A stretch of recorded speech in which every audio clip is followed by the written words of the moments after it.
What is going on, everybody? Welcome to the 2023 debut of my Studs and Duds series, the most comprehensive NFL player review series on the internet.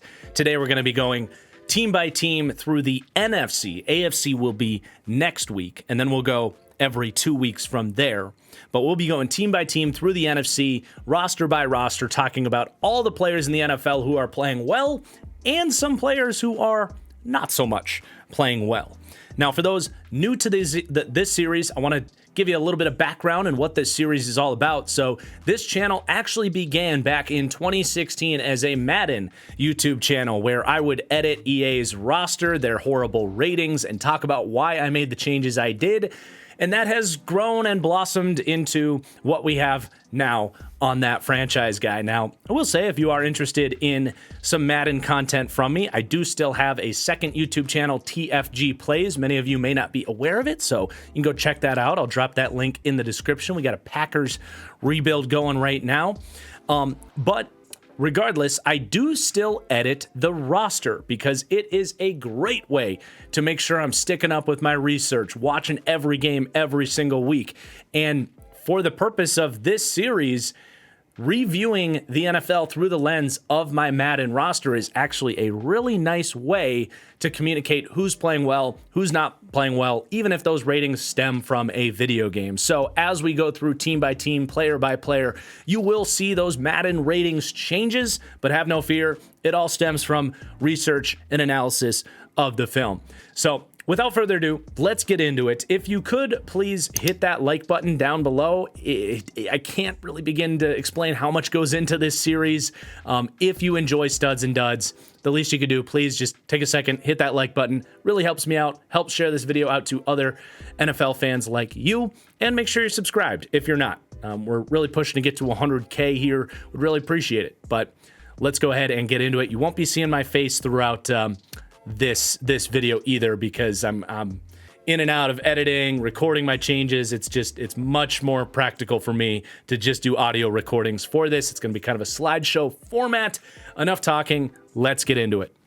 But let's kick things off here with Da Bears, who are one of two teams that are going to get 5 weeks of analysis here this week. And the star of the month for Chicago is the star of the offseason, DJ Moore, showing early returns on that big trade acquisition through the draft, and especially these last couple of weeks. My goodness, I mean, anybody that had to go against DJ Moore in fantasy on Thursday night is already not looking forward to Sunday, but it wasn't just statistics. I mean, what DJ Moore is doing as a complete package of a wide receiver now, with a quarterback in Justin Fields who's throwing the ball pretty well these last couple of weeks, it's special. And, you know, he's always been able to get separation. He's such a good athlete. I think he's continued to work on his route running and only get better there. This is only a 26-year-old wide receiver, even though he's been in the league for 5 years.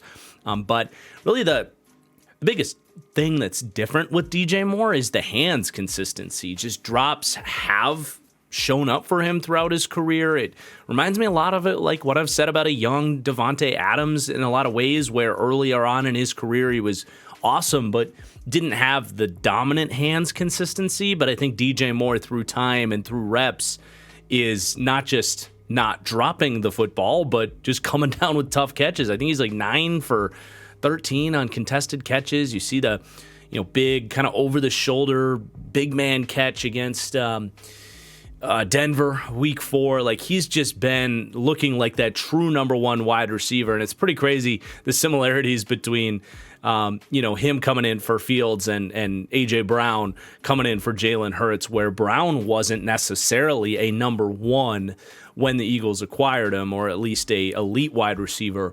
Now he is. And it looks like DJ Moore is heading in that same direction. So he's getting a +2 this week and probably going to continue to climb throughout the season, especially if he keeps playing like this. My goodness. But let's carry on. Justin Fields is just going to stay put. I mean, 3 horrible weeks, or really just 2 horrible weeks. The Chiefs game was just a complete disaster across the board for everybody involved. But the last 2 weeks, Fields has played significantly better. So all across the board, kind of balancing out.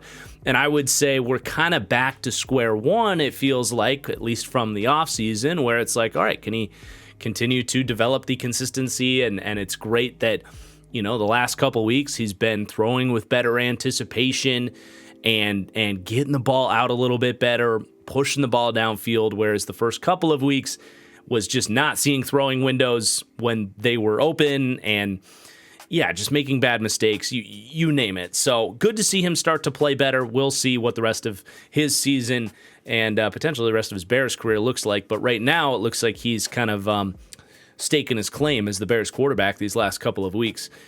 But did want to talk about him, even if his rating isn't changing here. With the rest of the offense, definitely some shakeup with this running back room, a group that we didn't necessarily know what it was going to look like coming into the year. And they're kind of sticking by their guys, so to speak, although they did pay Donta Foreman. But Foreman's going to drop down too. He's a healthy inactive this Thursday night and obviously just kind of getting phased out here. I think that's worthy of dropping him after his kind of emergence late last season. Had some gains for him there, but he does seem to be falling off a little bit.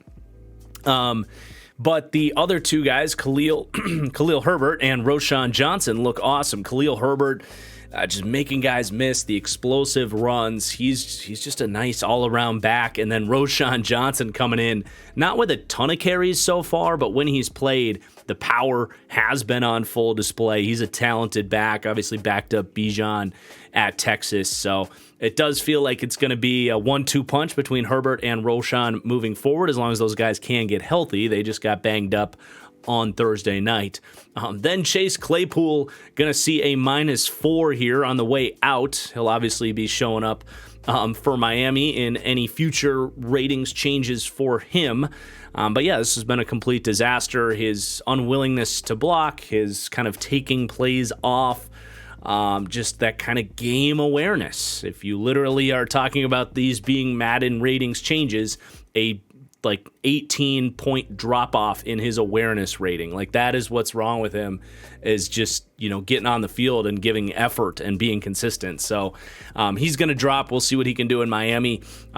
Also, Darnell Mooney going to come down. I still think Mooney has the talent, but the lack of kind of good targets that he's received, I think has gotten him a little bit checked out. He hasn't come down with some catchable opportunities this season, hasn't been much of a factor for this offense at all. This isn't any major drop-off for him, but I do think he's got to come down just a touch there. But Cole Kmet is going to come up. He's playing his best football, to his credit, after getting that big contract. If this is who he is, the Bears are not going to regret that contract. He's, if nothing else, just a very reliable pair of hands. Did have a very sloppy fumble on Thursday Night Football, but yeah, just he's a very safe underneath option for Justin Fields, and he trusts him in a pinch. So that's got some value to it. Then we got Darnell Wright. The first-round pick looks really good.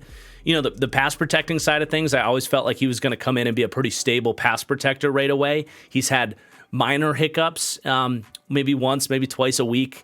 We saw against a kind of quick-hitting finesse move, if you will, against Montez Sweat, the swipes and the quickness, where he's kind of got to get better. But the anchor, very much there for Darnell Wright in pass protection. But really where he's impressed me is how much better he's been as a run blocker here in the NFL than he was in college. That was my knock on him, was that he would fall off blocks and struggled to maintain leverage in his film in college. But clearly has continued to work at that, and with his athleticism and play strength, it's a asset to his game. So he's been really impressive. Looks like the Bears, even if they don't walk out of the draft with Jalen Carter, they did at least seemingly walk out with a good tackle that is very young and only going to continue to get better, it would seem. And then the other offensive line change here is going to be Cody Whitehair. Has struggled here in Chicago for a while now, just getting older, getting worse. I don't even know if they want to necessarily go with him long term at this point.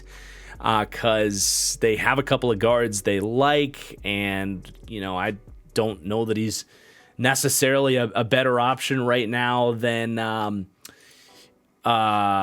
Lucas Patrick at center. So we'll see if he even continues to start. But yeah, he's been probably the worst of their starting offensive linemen, at least.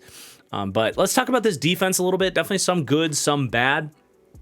A lot of young players, though, that have kind of started to step up. But the first guy we're going to talk about is Andrew Billings, who's a veteran pickup that they made. He's playing some of the best football of his career, man. And he's kind of had some availability concerns throughout his career, but he's been good when he's played, and he's been available for the Bears team right now, and really just being a good two-way nose tackle for them, defending the run, rushing the passer, just a physically talented defensive lineman that was much needed for this group, and he's playing well. Also, Gervon Dexter, the kind of raw, insanely athletically gifted defensive tackle prospect that came out in the second round this year out of Florida, burst onto the scene here Thursday night. A dominant 6 pressure performance. I think was the best pass rusher on the field for the Bears. So for the one performance going up 1, but definitely, I mean, if he's figuring things out, that's going to be a huge difference maker for a front four that needs a difference maker. Like, it's why they drafted him in the second round, obviously, but specifically with this player, Gervon Dexter has incredible upside. If NFL coaching has kind of gotten him to figure out that first step and how to win more consistently as a rusher, those were the pretty clear knocks on him, along with maybe some pad level consistency coming out of Florida. If he's working on that stuff, there's a lot there in Dexter. So I'm really excited to see if he can build upon that Thursday night performance. Now, one move that this front office made that's not working out right now is the Tremaine Edmunds signing. Had a career year in Buffalo last year after Buffalo did not pick up his 5th-year option, and he's looking basically like he's all the way back to that 3rd-year Tremaine Edmunds that got the Bills to decide not to pick up his 5th-year option, if that makes sense. Really, in every phase, he's struggling at the moment. He's struggling to get to the ball in run defense. He's missing tackles again, which is something he cleaned up last year for Buffalo. Those are showing up, and he's just getting picked on in coverage. So it's been a rough start for Tremaine Edmunds in this new Bears Eberflus system. But on the other hand, the other linebacker that cost about half as much, that's arguably been a better linebacker than Tremaine Edmunds for the last couple of years, TJ Edwards, has continued to just be incredibly sound and a plus linebacker in the NFL. He's not the athlete with the upside of a guy like Tremaine Edmunds, but TJ Edwards is genuinely one of the smartest linebackers in the league, and he's incredibly strong. He's willing. He doesn't miss tackles. He's been all over the field for the Bears. He kind of feels like the heart and soul of the Bears defense when you watch them play, if there is such a thing. Then you got into the secondary, Terrell Smith, the rookie corner out of Minnesota. Go Gophers. He's playing really well. He's been kind of rotating / quasi-starting with some of the injuries they've had back there, and he's held up really well the last 3 weeks. He had pass breakup both week 2 and week 3, and then actually had his best graded performance here on Thursday night against the Commanders. So a very athletically gifted player that fell in a very deep cornerback class. Definitely had steal potential when they took him, and good for him. Starting to climb up here early in his NFL career. And then also the slot corner, Greg Stroman. He's been playing because Kyler Gordon has been missing games here, and Stroman is that kind of classic slot corner archetype. Athletic, flies to the ball, willing to contribute in the run game from the slot there. And I liked him coming out of Virginia Tech. He's getting an opportunity here in Chicago, and I think he can at worst be good slot corner depth, and at best continue to play like he's playing really in both phases, coverage and run defense. and start to carve out a nice role here. You know, that secondary has been pretty solid, all things considered, for the Bears. They've dealt with a lot of players in and out of the lineup here this year, and some of these guys are stepping up there, like Stroman and Smith. And then the other guy I wanted to talk about real quick is Jaquan Brisker. Not going to see any changes here, but he's had a polarizing season. He's given up a couple of big touchdowns. He's grading out incredibly poorly as a coverage player this year, worse than he did last year. Yet, when it comes to his support coming downfield against the run, he has yet to miss a single tackle this year. So he's had a polarizing season. I still like Jaquan Brisker, but it's worth noting that he's struggling in coverage, but thriving in the tackle support category right now. And then both special teamers, the kicker and the punter, Cairo Santos, I believe, has yet to miss a kick for the Bears this year. And Trenton Gill, the punter, in year 2, has 7 punts pinned inside the opponent's 20-yard line, having a very good year there. So there's your Bears. Next, we have the Tampa Bay Buccaneers. What an exciting start to their season, 3-1 through the first 4 weeks. For star of the month, I am going to go with Luke Goedeke, the offensive tackle who really struggled early in his career sliding inside to guard. He was a tackle at Central Michigan, a second-round pick. I liked Goedeke coming out, but when they slid him inside, he really struggled with the play strength aspects of guard. And sometimes these transitions just aren't natural to go inside like that. But I think going back outside to tackle with a couple years of NFL experience now under his belt, I really think this is legit. Now, they haven't faced the best slew of pass rushers so far, so he's going to continue to get challenged here. But definitely a great start to the season for Luke Goedeke. Also, had to consider Baker Mayfield as the star of the month. Definitely looks good. I talked about this on the Fully Inflated Football podcast this week, where he's on pace for a career high or career low, whichever way you want to look at that, in turnover-worthy play percentage. Also, the percentage of pressures that are turning into sacks for him is down about 20% points from where it's been over the last 2 years. It's really helping him avoid mistakes and stay ahead of the 8 ball, not end up in too many compromising 3rd and long situations. And then he's just playing well within structure, and his accuracy's been pretty good. He's sprinkling in some exciting playmaking stuff on top. So Baker definitely building up his career right now in kind of a, Geno Smith, Jared Goff fashion, and definitely going to be one of the more fascinating quarterbacks to continue to monitor throughout the course of this series. Then a couple guys here that basically just through playing time and adequate production are going to get a +1 bump, but I'm not going to act like both Rachaad White and Trey Palmer have blown me away. White's been doing a good job making guys miss, especially in the receiving game, but again, a +1 here up to a 74 at running back. He still just doesn't really pass the eye test for me running between the tackles. He's been fine.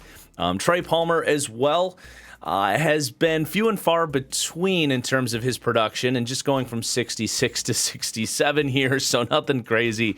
But he did have a nice contested catch, touchdown in week 4, so going to get a +1 for the rookie out of Nebraska.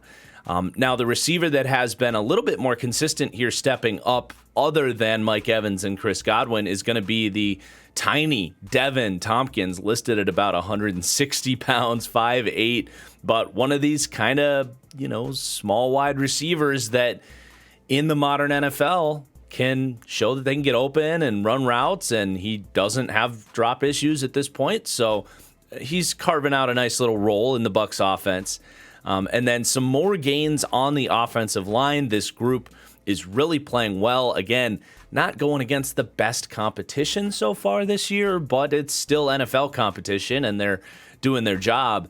But Tristan Wirfs especially, I wasn't entirely sure just how the transition from right to left would go. Not to say that I predicted it would be bad or anything, but I was just not sure. It doesn't always work for offensive linemen, especially 3 years into their career. And he's off to the best start of his career. He's given up, I think, 2 pressures this season. He's playing like one of the best left tackles in the NFL. So, yeah, Tristan Wirfs is incredible and definitely deserves to be north of a 90 grade. Then Cody Mauch as well. This is a player that its early returns are looking like I was wrong about. I did not like this draft pick. I did not like his play strength. I also was, it was eerily familiar to me to Luke Goedeke, drafted as a tackle, sliding inside. I wasn't sure how Cody Mauch was going to play. Now, I do think the system is also doing both Mauch and Goedeke a lot of favors here because they're going from a gap power run scheme in years past to now more of that Shanahan style, moving pockets, wide zone run blocking, tapping into these guys' athleticism a lot better. So that's definitely a big difference in terms of Cody Mauch stepping in as a similar prospect compared to where this team was when they took Goedeke. But anyway, Mauch's been playing really well. He has not been giving up pressure. And second-round pick there with a lot of athleticism out of a small school. The Bucs have a remarkable track record with these kind of guys, and it's good to see both Mauch and Goedeke stepping up and getting some gains here. Mauch was another candidate for Star of the Month for the Bucs. Then you look over to the defensive side of the ball. Logan Hall has had a couple of nice pass rush reps out there, showing some flashes in a way that he hasn't so far. Was basically a first-round pick for the Bucs a couple years ago. Still nothing crazy for him, but want to give him his dues for showing some potential gains. And then Devin White playing for that big contract. He's been, pretty good. I think he still shows some of his deficiencies in terms of gap discipline against the run, but he's been a little bit better in coverage this year. But I think the big improvement from Devin White right now is he's just not missing tackles. His missed tackle percentage is down about 10% this year. It's always been a problem for him, is like taking bad angles and coming in from the wrong pursuit side, and then you're whiffing on tackles. And this year, that's been cleaned up much better so far. So +1 for Devin White. And then you go into the secondary, some gains for these late round and undrafted free agent type of guys. Christian Izien, undrafted rookie out of Rutgers. First couple weeks, this guy looked like he was on that sort of Cater Cohope trajectory from last year, kind of bursting onto the scene out of nowhere. The last couple weeks, it's come back to earth in terms of giving up some yardage and coverage, but he's also contributing in run defense. So a nice start for the undrafted rookie out of Rutgers there. And then how about Zion McCollum, another Star of the Month candidate for this Bucs team? McCollum was one of the more fascinating, kind of hyped up prospects coming out of the draft last year. I thought he could go as early as second, third round. He ends up going, I think, fifth, maybe even sixth to the Bucs. But a freak athlete of a corner, one of the best testers from an athletic scoring perspective ever at the cornerback position out of Sam Houston State. And his rookie year definitely felt like he had some learning curves. But this year, he's had to step in with some injuries in the secondary. And man, he's been borderline lockdown. So if he's figured things out and continues to play well, this could turn into a really fascinating cornerback trio with, of course, Carlton Davis and Jamel Dean already in place there. And then D. Delaney as well. They're kind of like hybrid, versatile D-back type. Has been flying around, getting some playing time the last couple weeks. Again, some injuries in the secondary. He's stepped up and been serviceable, so he's going to get a little +1 love there. Then the last one here is going to be the kicker. Chase McLaughlin, off to a good start. He's only missed 1 kick so far, so he's on the way up. Our next team is going to be the Arizona Cardinals. What a kind of fun, unsuspecting month for the Cardinals. We're going to circle back to the Star of the Month, but I want to start with the offense here. Josh Dobbs continues to impress. This is like the second time in the last year where he's kind of come in on short notice and really looked like at least a serviceable backup. I mean, he's playing well, man. He's kind of doing a good enough job to avoid mistakes from those first reads, and then doing enough with his feet in those improvising situations. They've also tapped into his athleticism in the designed run game as well. So Josh Dobbs, definitely a serviceable backup, and I don't want to go too far with this, but maybe he continues to play well and is kind of one of these Geno Smith style late career starter breakout types. I don't know. I really don't want to make those types of statements. It's not that he's been perfect, but he's definitely come in and provided a very capable backup for them when they didn't have one until basically cut week of the preseason. And then James Conner, I mean, he's been really impressive, man. I almost thought about giving him a +2. I was really close on that one, but either way, I mean, the Cardinals are dead last in yards before contact for their running backs, yet James Conner's averaging 5.1 a pop. He's already forced 16 missed tackles this year. Not coughing up the football. I mean, he's been efficient considering this isn't the most opportunistic situation for a running back, and he's just grinding out tough yardage, keeping this offense ahead of the chains, and I think is an underrated part of the Cardinals having some relative success offensively and deserves some love. A guy that nobody considers a star running back or anything, but he's doing a really good job. Then the rookie Michael Wilson just showing that he can play, man. Every time they throw him the football, it's working for them. He's getting open to all three levels. I think I saw Josh Dobbs has a perfect quarterback rating when targeting Michael Wilson. I mean, what's not to like about this guy? He's the complete package of a wide receiver, and it definitely feels like they've found something here in the third round if they can continue to use him. Then another veteran here, Will Hernandez. He's been a nice rock for Arizona. They basically got him for free after he did not work out for the Giants. Not mauling dudes, not locked down in pass protection, but just settling in as a solid NFL guard. Then we go to the defense, and that's where we are going to have the star of the month, Dennis the Menace, the Barbarian. Good for you, man. I mean, we have seen now around the league, Hassan Reddick, Josh Uche, Dennis Gardeck, 6'1", 235-pound pass rushers in the modern framework of the NFL, being able to get an opportunity to come in and rush the passer. A lot of these guys, maybe 4 or 5 years ago, I mean, look no further than Hassan Reddick in Arizona, but there's other guys too with that size profile. A lot of teams in the past would just take these guys and profile them as off-ball linebackers, when it turns out some of these guys have really nice get-off, bend. You can get some pad level and some power at that size if you can convert speed to power. And Dennis Gardeck getting an opportunity to be a starting pass rusher for them has really been efficient and a legitimate weapon of a rusher for them, and a huge pleasant surprise out of like Sioux Falls. This guy can play, man, so don't sleep on Dennis Gardeck as, if nothing else, a legitimate starting caliber pass rusher. But then you also have some other defensive linemen. Jonathan Ledbetter, the kind of journeyman hybrid defensive end, settling into a nice role here. He's probably been their best interior defensive lineman, which isn't saying much because the Lecky Fotus of the world continue to struggle here. But yeah, Ledbetter is a nice athlete and at this stage of his career looks serviceable. And then another guy that was definitely a star of the month candidate is Victor Dimukeje. I liked Victor Dimukeje coming out of Duke. He was a young prospect, 21 years old when he came out. He's only 23 now. But getting an opportunity in this, rebuild that is Arizona, where they're going to give guys like Dimukeje an opportunity, whereas he's been buried behind, some of these veterans like Chandler Jones and Marcus Golden in years past. But now getting a chance to play and making the most of that opportunity in every phase of the game. I mean, he's forced fumbles in the run game. He's getting after the passer on some nice pass rush reps. If nothing else, he looks like he could be a nice number 3 piece for this Cardinals edge group. But I'm excited to see what he can do. I mean, he's got tools. He's still young.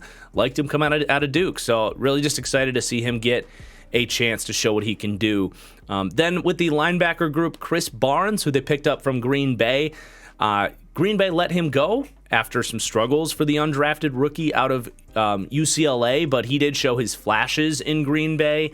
and starting to turn those flashes into some more consistent starting linebacker play here for Arizona. He's made some really nice plays in coverage. He's got really nice instincts to read the quarterback's eyes and make plays on balls, but he's improved his run defense consistency to a decent degree as well. So another nice pickup for this Cardinals team who's really just trying to find these, journeyman pieces, these random pieces off the chopping block, and find out who can be pieces for them moving forward. And, Dimikaji, Ledbetter, Barnes, Kayvon Wallace here, Andre Cheshire. These are all of those types of moves.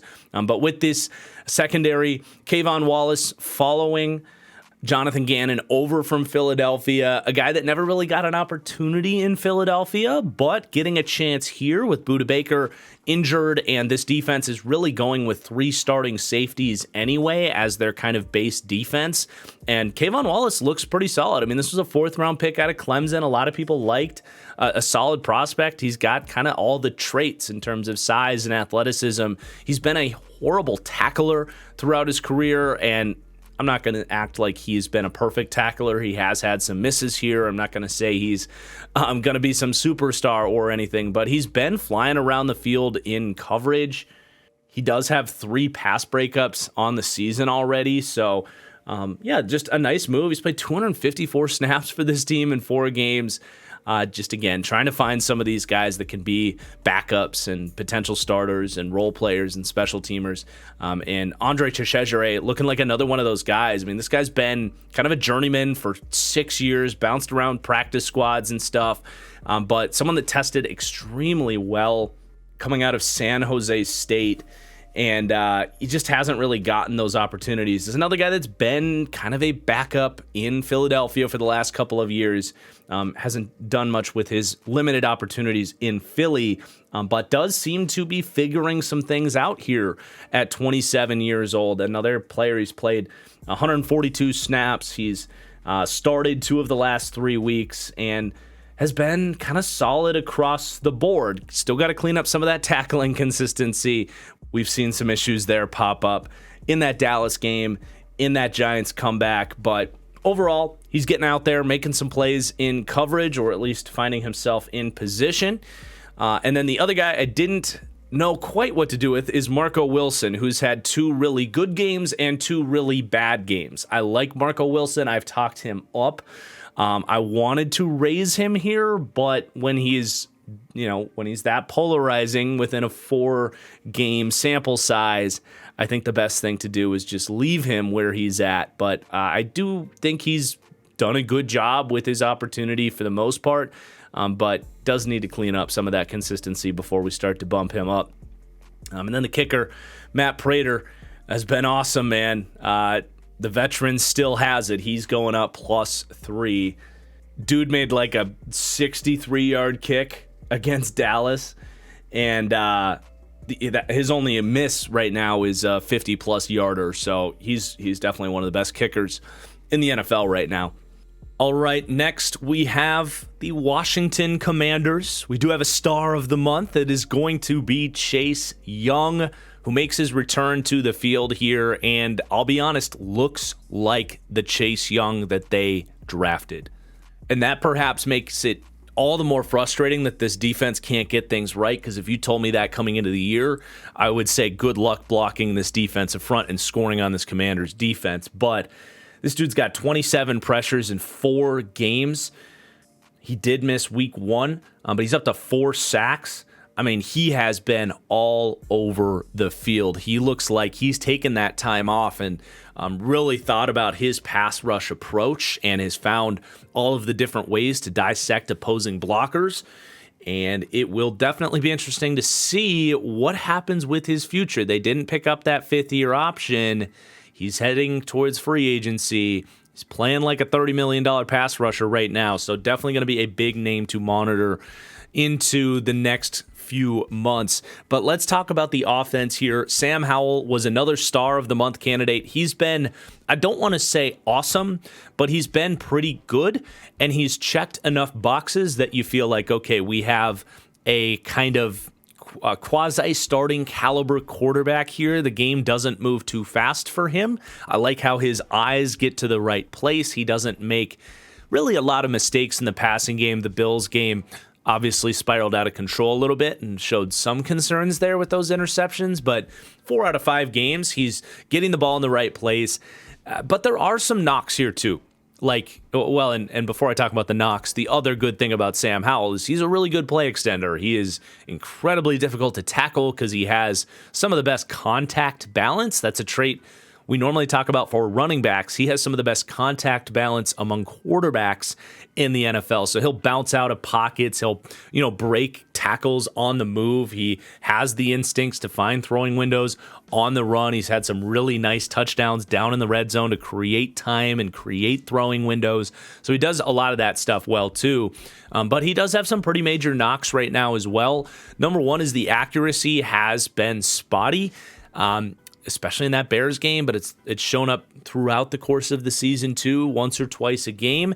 He'll miss some big throws that you just need your starter to hit. So that's something to keep an eye on. But even on top of that, he is just a bit slow to get the ball out, and he likes to hold on to the ball very long because he's really good at getting out of sacks, but he can't get out of all of them. He is on a historic rate in terms of sacks taken. It's not on the offensive line. The offensive line is mostly playing fine. These are an overwhelming majority. I don't know the number he's been sacked. I think it's like over 20 times it's right now through 5 weeks. The overwhelming majority of those are quarterback sacks with his pocket navigation and his holding onto the ball. So there's concerns there, but there's good play in there as well. He certainly is not the problem for Washington right now. Antonio Gibson's going to come down. He's put the ball on the turf 3 times in 5 games. It's been a problem throughout his career. I've never really understood the Antonio Gibson thing outside of some explosive plays here and there, and he'll still continue to provide those. But when you have a running back that has poor vision and continues to put the ball on the turf, someone that is all the time talked about how he played a lot of wide receiver at Memphis, he just doesn't have all of the package, the complete package in terms of the skill set. Really mentally to play the running back position. So he's going to fall. Both these tight ends are going to get a slight bump. Logan Thomas has been a reliable target underneath. Nothing special, but they're peppering him with targets, and he's putting up some solid numbers. And then Cole Turner as well, going to climb +2 from that 64 to 66 mark. Big-bodied kind of jump ball target coming out of college. And they've given him a couple targets. He's made some nice contested catches. Looks like he's able to translate some of that skill set from college as a tight end 3 for Washington. And then on the offensive line, like I said, most of these guys I think are playing up to their standards. Sadiq Charles has had some pretty ugly games, but he's had some solid games. Getting a +1, it's nothing crazy here. He's just a 65. You still wish you had a better option at left guard, but, he's found a home as a guard for them for now and getting a little bit of respect for it. Needs to clean a lot of stuff up, though. I'll say that. Then Jonathan Allen on the interior D-line is going to come down 1. The number one thing is his inability to get off of blocks and be an impact in the run game. It's beyond a trend to the point that it's like a staple of his game. I don't exactly know why it is, but year after year, he's kind of a liability for them against the run. And that really showed up in that Bears game. That's the majority of why he's getting dinged here. But his pass rush productivity is down even from what it was last year, and last year wasn't his best year. So he's just not trending in the right direction. I still think he's a stud. But I think needed to come down just a little bit there. And then Cody Barton, the linebacker, he's been kind of the scapegoat for Washington fans, and I'm not going to lie, he's playing horrible. His ability to get to the ball in run defense, whether it's pursuit angles or diagnosing runs or gap discipline or getting off blocks to get to the run, it's all been bad. That signing has really been a colossal disaster for this defense. And that's saying a lot from a linebacker position where you just got to not suck, and he's sucked. So he's coming down 2. And then Jamin Davis is going to come up. He continues to just be solid. He's cleaned up his tackling really year after year, game after game, where he struggled a lot coming into the league as a rookie. He missed a ton of tackles, but now into year 3, he's turning into a really solid piece, which is kind of the trajectory a lot of people saw for him as more of a raw prospect coming out. But it's not just the tackling consistency. It is his ability to get to the ball, break down runs, contribute in run defense, but also he's been much less out of position in coverage, where in his rookie year it was brutal. He's not great, but he's much more serviceable in that department. So he's working at it. He's growing. Now, another former first-round pick here, this year's first-round pick, Emmanuel Forbes, has been another kind of laughingstock for this defense for a good reason. He has been horrible, just getting abused the last couple of weeks by premium wide receivers, granted, and big-bodied physical wide receivers, DJ Moore, A.J. Brown. Shame on this coaching staff for asking Emmanuel Forbes to match up on those types of guys, because those guys have 40, 50 pounds on Emmanuel Forbes, but you can't get beat that bad where you're giving up 150 yards and 2 touchdowns every week. Like, he's been just horrible. I'm not writing him off quite yet, but he's just going to have to start playing better, man, like immediately. It's been brutal. That said, Benjamin St-Juste is settling in quite nicely as that big-bodied slot corner. This is something we've noticed around the league. We think of these slot corners being undersized, 5'9", 195-pound, quick corners that can cover, and that's certainly still an option for slot corners to be that size, but we have noticed, Isaiah Oliver or the Rams putting Jalen Ramsey in the slot. There's various other examples of these big-bodied slots. We've seen it with some of these safeties playing in the slot, guys like Kyle Hamilton last year. And in a league where teams want to live in base 4-2 nickel, which the Commanders are no different, it actually can be an answer to counteract that weak front by putting a bigger-bodied corner in the slot, and especially a guy like Benjamin St-Juste, who was uniquely quick for a big-bodied corner. He's 6'3", but his agility scores and his acceleration are off the map.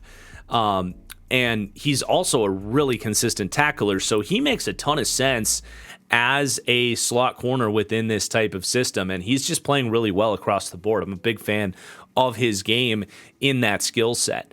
And then the punter, Tress Way, once upon a time was viewed as one of the best punters in the NFL, but year after year, he continues to see reductions in his average hang time and just overall grading profile as a punter. Hey, we're getting punter analysis here on the channel here, you guys. So you've wanted it. Here you go.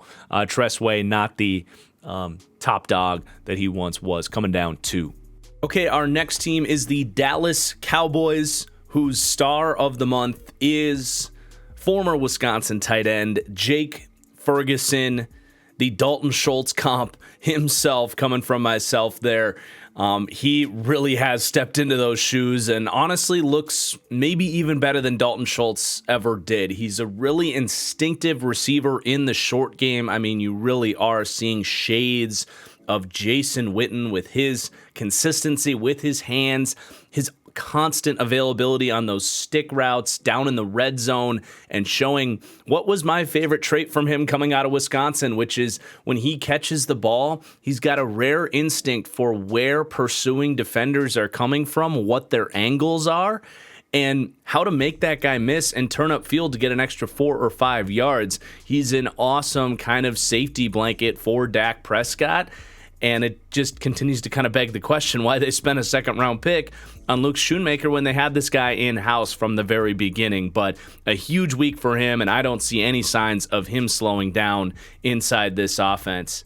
And then beyond that for Dallas, honestly, it's a lot of kind of ancillary players, a lot of role players. Their superstars, some of them are going to go up here, but they're kind of doing what we know they're capable of for the most part. But in a lot of these blowouts, we've gotten a look at some of these other options that they have that can still play. And they also have had some injuries, so some backups have had to play. But anyway, running back Rico Dowdle has kind of settled in as the number 2 back here. Nothing special, just going up 1 to a 68, but he's done a good job making some defenders miss, and he looks like a capable backup. The fullback, Hunter Lupke, has even received a couple carries for Dallas, but he's getting some playing time, doing some decent blocking for the rookie fullback there, getting some love. And then Tyler Smith, he was someone I considered to make a star of the month. The reason I didn't is because he's only played in 2 games.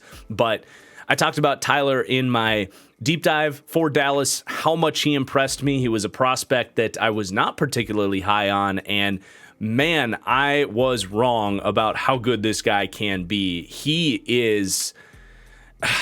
It's really difficult to say this, but in the 2 starts he's had, it is Trent Williams-esque. His ability to get off the ball and delete guys in the run game. He played a lot of tackle last year. He played some guard last year, settling in at left guard for now. I mean, I think he could always kick out back to tackle if they want him to, but super comfortable on the inside. His athleticism, his tenacity, his play strength shining through, and he's been solid in pass protection too. So he is on a fast ascension towards looking like one of the best guards in the NFL. And if he keeps playing like this, he will finish the year up in that upper echelon. Then a backup center, Brock Hoffman, had to start Week 3 against Arizona, held up, has also come in to a couple different games and been just fine there. So they might have a serviceable backup center behind Tyler Biadasz, but that's going to round out the offense. Defensively, this is where we really start to see a lot of these kind of rotational ancillary players. But unfortunately, Mazi Smith is going to come down, just has not been that immediate impact defensive tackle against the run that I thought he would be. He's really just rotating with all these guys. He's not graded out particularly well, has not made his presence felt. So it's been a slow start for Mazi, which it's just a reminder that it's extremely difficult to find impact defensive tackles in the NFL draft. As good of a prospect as Mazi Smith looked like, he might need a little bit more time before he's ready. Then Osa Odigizua is going to go up the versatile 3 technique for them. Just defending the run continuously better and better. He's got crazy instincts in that phase, but he's also had some really impressive pass rush reps. He's just a complete package of a 3 technique. A lot of you guys know I'm a big fan of Osa, and he continues to play well. Then shout out Neville Gallimore. Talk about defensive tackles struggling earlier in their career and then figuring things out after a couple years. Maybe that's what we're seeing with Neville Gallimore. He's actually playing about the same amount of snaps as Mazi Smith and doing a much better job stopping the run up front. That's been... To say it's been a weakness in his game is the understatement of the year. He's been a liability for this defensive line, but carving out a much better role so far this year and going to start to get some love for it.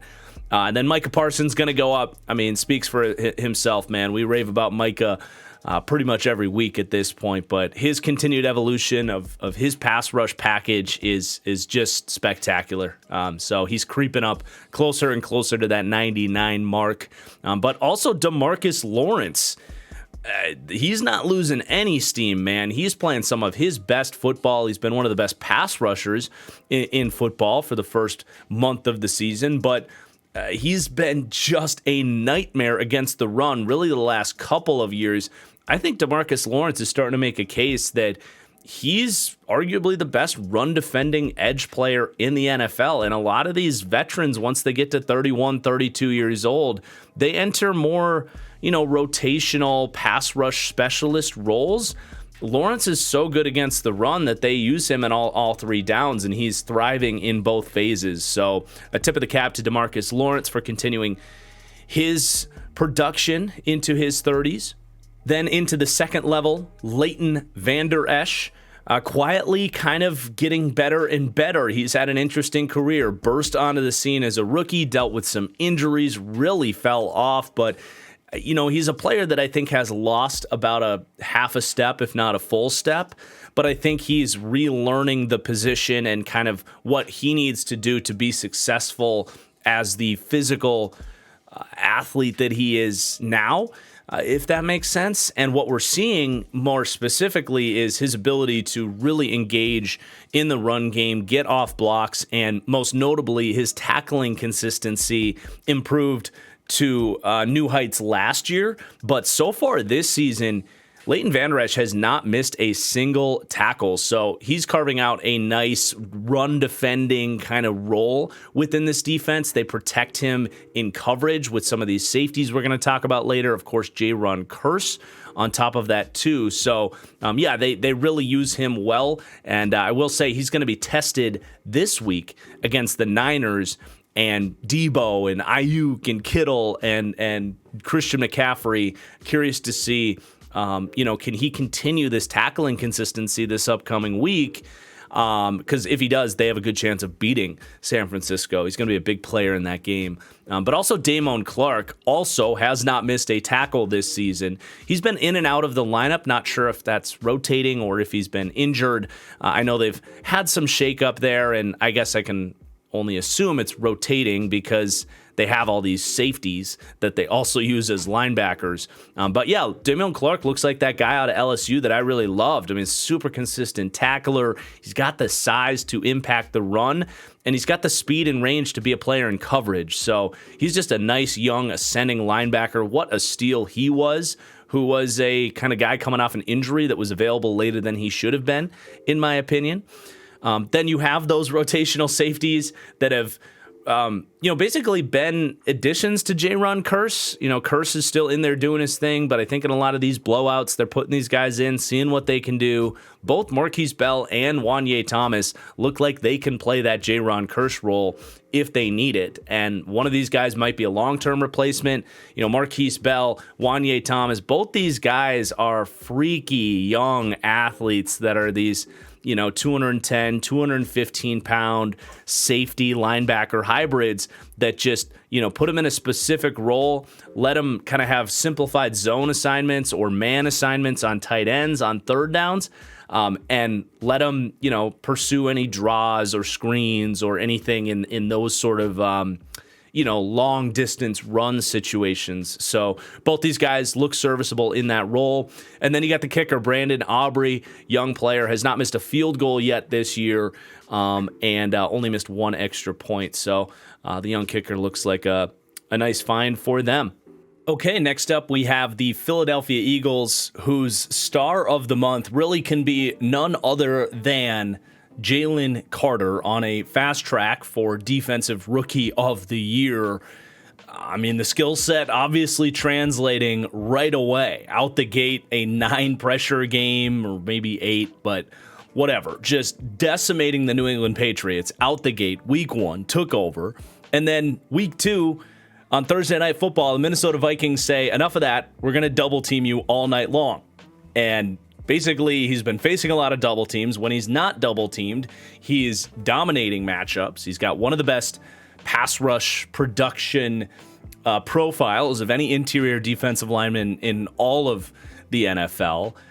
His signature swim move that was really effective for him at Georgia is translating at the NFL, where he kind of sticks a hand inside and then uses that rare combination of quickness and finesse to slip past opposing blockers. It's been nasty, and he's been solid against the run. He can win with power that are using him on different twists and stunts as well. He's just been every bit as good as advertised, and it's been, from the second they drafted him, it was like, how did the NFL let the Eagles get Jalen Carter? And I'm not going to say he's carrying this defense, but they haven't been as good as they were last year. And I'll just say this, I would kind of hate to see what this defense would look like right now without Jalen Carter. I don't think it would be all that good, honestly. So yeah, he's been incredible. But let's shift our attention towards the offense here. It's been kind of some good, and I don't want to say some bad, but there's definitely been some moments where this hasn't quite been the juggernaut of an offense that it was last season. Definitely some shakeup with the running back room that they've been sorting through early on here. Coming out the gate, they really liked Kenneth Gainwell, what he was doing in camp, what he's done for this team in the past. And you guys know I love Kenneth Gainwell, but he's been really surprisingly inefficient on his touches. Just not making guys miss, not hitting holes hard. Like, it hasn't been pretty. I know he's dealing with some injuries and trying to kind of get out there and hold DeAndre Swift back from taking his job. But, as much as I love Kenneth Gainwell, it's definitely been a disappointment. And he's been a non-factor in the receiving game too, where myself and many thought he'd be really good.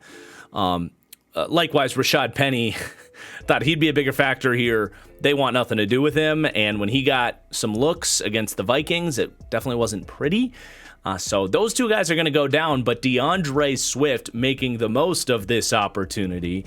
Between Miles Sanders blowing up last year and then going to Carolina and kind of sucking, and then DeAndre Swift coming in here and really just the Eagles being able to tap into his athleticism, it's kind of the perfect fit here. And obviously he has that huge game against the Vikings. Hasn't quite been that guy since, but very clearly has the explosiveness and just enough vision within this system for it to work. I mean, Sanders and Swift have always kind of had that same issue where they want to bounce runs outside, but it's difficult to do that when you have a gaping B gap off of read option or, an RPO that holds the linebackers. Like, this system is so running back friendly, which makes it even more surprising that guys like Gainwell and Penny have struggled. But yeah, DeAndre Swift definitely making the most of this opportunity, and he looks awesome within this system. On the offensive line, just a little bit of movement. Cam Jurgens, the year two, essentially rookie offensive lineman after kind of taking a redshirt year last year. But he's stepped in at right guard and been okay. He's had his ups and downs, had a bad week of pass protection, having to deal with Tampa Bay's interior D-line. But beyond that, he's been pretty good in pass pro, pretty good in run blocking. Nothing special, but looks the part.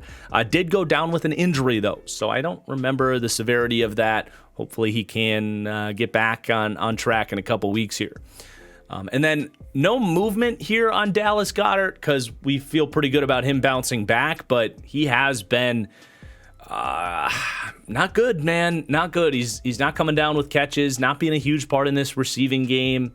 He's got 2 drops on the season, just 88 yards through 4 games. So, yeah, I'm not going to drop him yet, but definitely is not playing at the level we expect of Dallas Goedert.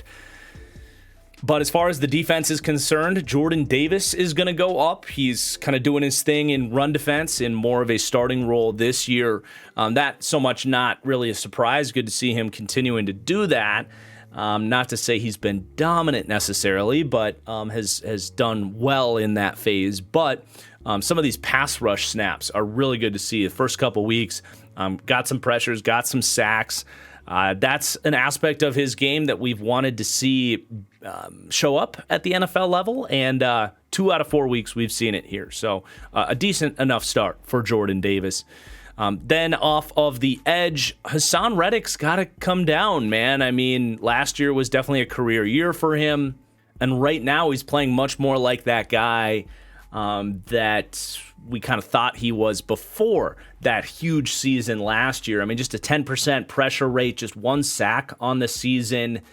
He's had a couple games here where he's pretty much just disappeared. So I do think he's got to come down now. Maybe he can get that energy back, get that spark back, and quickly remind us of what he accomplished last season. But at some point, when you're rated as high as we had Hassan Reddick, you've got to play up to that, and he has not.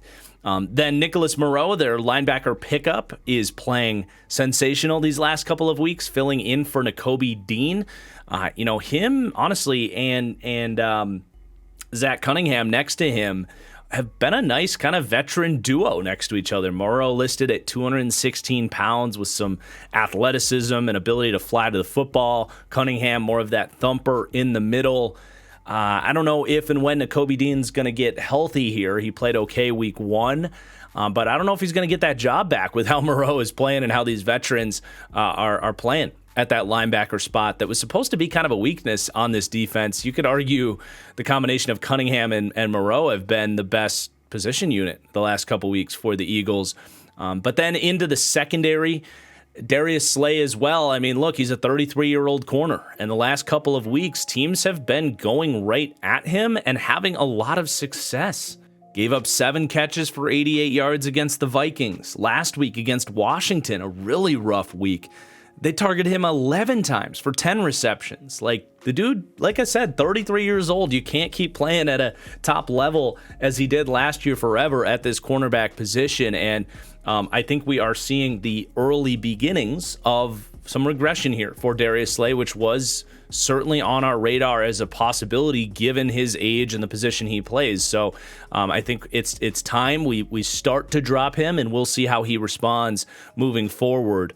But then the safety, Reed Blankenship, the undrafted steal from last year who burst onto the scene late, obviously getting the start this year, and just looks the part, man. Looks like a guy that never should have gone undrafted. He's kind of a complete package of a safety. He's got the size, he's got the speed, he's got the coverage instincts, 3 pass breakups and an interception already this season. He's been flying around the field. Has had a couple missed tackles pop up, but beyond that, I mean, he just, looks like a good starter back there, and I think is going to continue to climb throughout the season. And then the kicker, Jake Elliott, like a superstar performance against the Minnesota Vikings.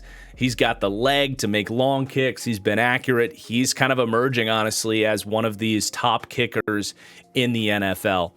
Okay, our next team, the Atlanta Falcons. What a pickup the Jesse Bates free agent signing was. Man, he's doing everything for this defense. Week 1 pretty much puts the team on his back, man. 2 interceptions of the rookie Bryce Young, just baiting him over the middle. Jesse Bates, more like Baits, but even forced a fumble in that game. But it's so much more than that. He had another interception week 3. He's been all over the field in coverage, playing in this true single high Saints-inspired defense where he's kind of playing that Marcus Williams role where he just gets to do what he does well, patrol over the middle of the field as a center fielder. Not that he didn't get to do that in Cincinnati, but it was a lot more split safety stuff there. He's, to me, the best single high free safety in the game, and that's not a disrespect to Minkah Fitzpatrick, who's amazing in his own right. But Bates is just so instinctive. And then the other side of things here is his tackling consistency coming downhill, his contributions to this run defense from that third level of the defense. It's tough to basically never miss tackles from those assignments because you're coming in full speed. The running back oftentimes has a full head of speed or can see you coming. But Jesse Bates has missed just 1 tackle to 33 successful tackles and assists. He's just been the complete package of a safety. So one of the signings, if not the signing of free agency there, Jesse Bates for the Falcons. But let's talk about this offense a little bit. Really not a whole lot of movement, honestly, other than quarterback Desmond Ridder is coming down. I mean, this is well documented at this point, but he's been truly, truly horrible. I can't believe that they're sticking by him after he's actively been costing this team games. I mean, his performance against the Jags was possibly the worst QB performance of the season so far. He's making mistakes, which is probably the most concerning thing. Like, he was supposed to at least kind of be that game manager type that doesn't force bad reads and can take care of the football. So he's not even doing that. But on top of that, the poor pocket presence on constant display, the inaccuracy is also seriously concerning and cuts some of that supposed floor out from underneath him. He's not making big plays. It's just been a huge disaster for Desmond Ridder, and I don't know. You hate to write a guy off, but I just don't see the upside here. I don't see a bright future because there's plenty of plays to be made here that aren't being made from Desmond Ridder, and I think this team is costing themselves their season in a way by not just turning the keys to Taylor Heineke, who I think has shown much better football throughout his career. So, yeah, just definitely all around unfortunate. I hope he can bounce back and play better football ahead, but he got to come down. Drew Dahlman, the center, is going to come up. His run blocking continues to just be exceptional. The former 5th-round pick out of Stanford has carved out a nice starting role for this offensive line. But let's talk about the rest of this defense here. So up front, David Onyemata was another great signing for him. Onyemata is off to a career start on his season. 11 pressures, 2 sacks, has 7 defensive stops. He's been all over the place for this defense. Obviously a familiar staff with the Saints scheme coming over here, the Saints coaching staff, and he's very comfortable and feels like he's at home within this system as a true 3-down stud of a defensive tackle. But how about this Nate Landman guy out of Colorado? He's been hanging around, but getting kind of starting opportunities here, and God, he's popping on film, man. Just a couple of awesome starts. Week 2 against Green Bay, and then again Week 4 against Jacksonville. He might be holding off Troy Anderson for that LB2 position. I mean, he's just nailing dudes with his physicality and how he hits people in run defense. But he's flying to the ball. He's not missing tackles either. He's only missed 1 tackle in those 2 starts to 18 combined tackles. So he's playing really well. Curious to see how that linebacker room shapes up between him and Troy Anderson moving forward. But then into the secondary, some good, some bad. So we already talked about Jesse Bates, D. Alford as well, who really played well last season as an undrafted pickup, continuing to show that he can play. And he's been in the slot here with the unfortunate season-ending injury there to Clark Phillips, their rookie pick out of Utah, but no love lost for this secondary because D. Alford's been awesome. He's a small guy. He's quick. He's been good in coverage, but it's not hurting him in run defense right now either. There's a long record of undrafted free agent slot corners having success in the NFL, and I think he has the makeup to be a long-term answer. Like, he's just a good player, continuing to climb after what he showed us last year. And then A.J. Terrell as well. I know he was a part of that coverage bust against Jacksonville that definitely hurt. But for the most part, he's been locked down. Man, he's been really impressive. He looks like that all-pro corner from 2 years ago, not the corner from last year where he's, just wasn't the same guy. But getting to play in a press man system, he just seems like he's having fun. He's playing with confidence. That's A.J. Terrell's game. He's genuinely one of the best press corners in the entire NFL, and he's just been bodying dudes at the line of scrimmage, making plays towards the sideline. He's also, that confidence and energy is permeating to his run defense, where he's been better than he's ever been in terms of tackling consistency and contributing in that phase. So, I'm a big fan of A.J. Terrell, and he looks like he's poised for kind of a Pro Bowl caliber season here. And then I will mention Jeff Okudah as well. I thought about raising him up. Obviously, had a good start to last season with Detroit, and then I had a bad second half with Detroit. They trade him to Atlanta. He's unable to start the year healthy, but gets the start against the Jags and played quite well. So definitely was a move I liked for the Falcons. I like the scheme fit theoretically, and if he continues to play well, we'll be seeing his name again in the next episode of Studs and Duds. But Richie Grant, the safety, it has not been so much a good start for him. I've been very underwhelmed by him. Just a ton of kind of sloppy run defense attempts, whether he's getting boxed out by a blocker or missing a tackle. Also just hasn't been good in coverage. He's not necessarily getting picked on, but not really making plays in that phase. So, year 3 for Richie Grant here. We were expecting big things and aren't necessarily getting them here.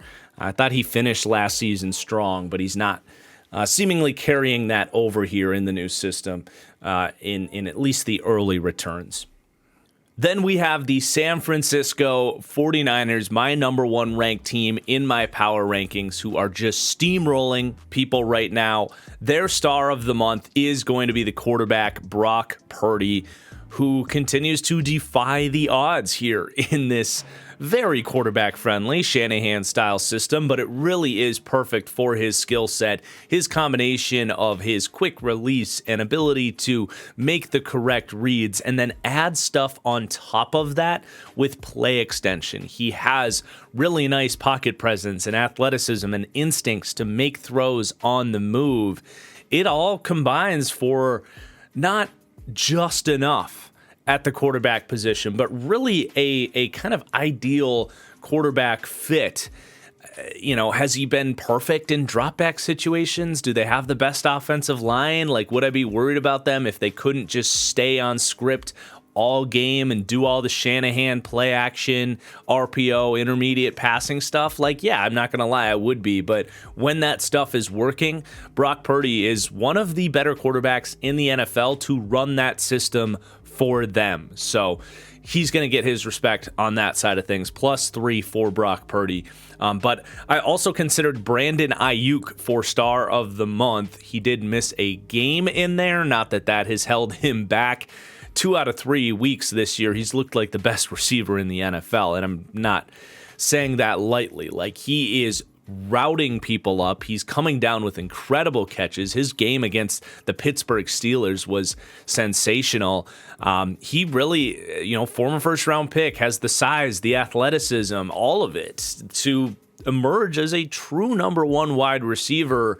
I'm just very fascinated to see kind of what his career trajectory looks like here. Is he happy in San Francisco playing on the 5th-year option next year when he's playing like a $30 million wide receiver right now? And I don't know if San Francisco can afford that. So if he keeps playing like this, it's obviously great for the Niners this year. But could he be a guy like a DJ Moore, like an AJ Brown, that goes somewhere else that needs a 1 and he becomes one of those premium receivers in the NFL? He's certainly playing like it right now. But for now, the Niners don't have to worry about it. He's balling out. As is Christian McCaffrey, who just continues to inch closer to that 99 mark.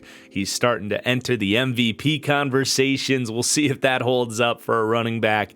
But really, Christian McCaffrey's involvement in the receiving game is, I'm just speechless about it, is really all I can say. Like, he is legitimately right there, in my opinion, with like Amon-Ra St. Brown as the best slot receiver in the NFL, and his ability to just play anywhere and play that at a high level. Like, it's at the point where I think he could line up as a flanker or an outside wide receiver and beat a corner on his release and track a deep ball. I feel pretty confident, actually, that he has those skills. So that paired with the fact that he's one of the best runners of the football, and that side of things only seems to continue to get better for him. His creativity to make defenders miss. He's had some insane runs this year. I don't want to say he's an imperfect runner, but he doesn't have like the power that a lot of your top backs have, like, Derrick Henry, Nick Chubb, Jonathan Taylor. Like, he's not going to bully through, linebackers and feel good about like grinding games out in that sense, but he doesn't need that when he does everything else so damn well. Then on the offensive line, I feel like these guys have mostly played like we expect. It's Trent Williams just deleting guys, and then the rest of the guys just being kind of But Colton McKivitz, the right tackle that this team put a lot of faith in, is holding up okay. He got destroyed week 1 against TJ Watt, and then hasn't faced much the last 3 weeks. So we'll see how he handles Micah Parsons and company this weekend against Dallas. But he still deserves his credit, stepping in here in like year 3 of his career or whatever it is, playing okay. But then onto the defensive side of the ball. Hey, how about Javon Kinlaw showing some flashes? He's getting in there for actually like 20, 25 snaps a game right now. He's up to 12 pressures on the season. He's getting after the quarterback. That's what they drafted him to do, not necessarily to defend the run, where he hasn't been anything too special, though he does already have as many defensive stops on 18 run defense snaps as he does on 72 last year, so at least there's that. Technically, he has improved against the run too, but This was an incredibly talented first-round pick. They wanted to be their DeForest Buckner replacement. So, I'm not going to quite go to the extent that he could be that. But he's on a good pace this year. And if he's becoming yet another piece for this D-line, it just continues to get more and more scary with all the guys they have up front. But then into the next level, I honestly, Fred Warner is having a down year right now. He is missing 20% of his tackles at this point in time.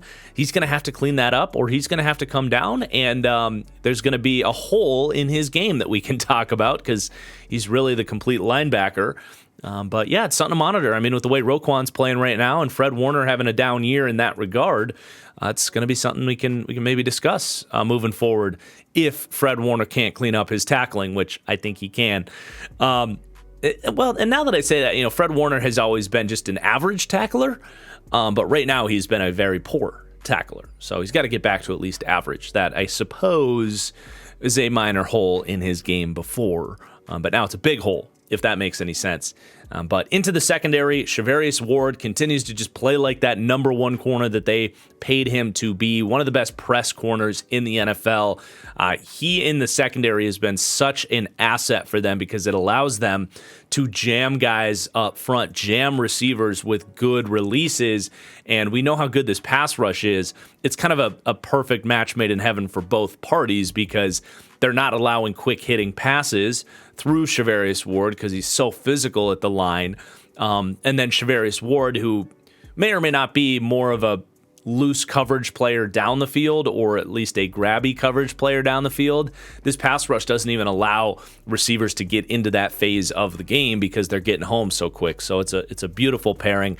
And then Talanoa Hufanga continues to play super well here. He's found himself a couple more interceptions, and probably more notably, he's cleaned up some of his missed tackle issues that he had last year. I believe he's missed just one tackle this season, so he's playing really well, continues to establish himself as one of the better kind of strong safeties in the NFL.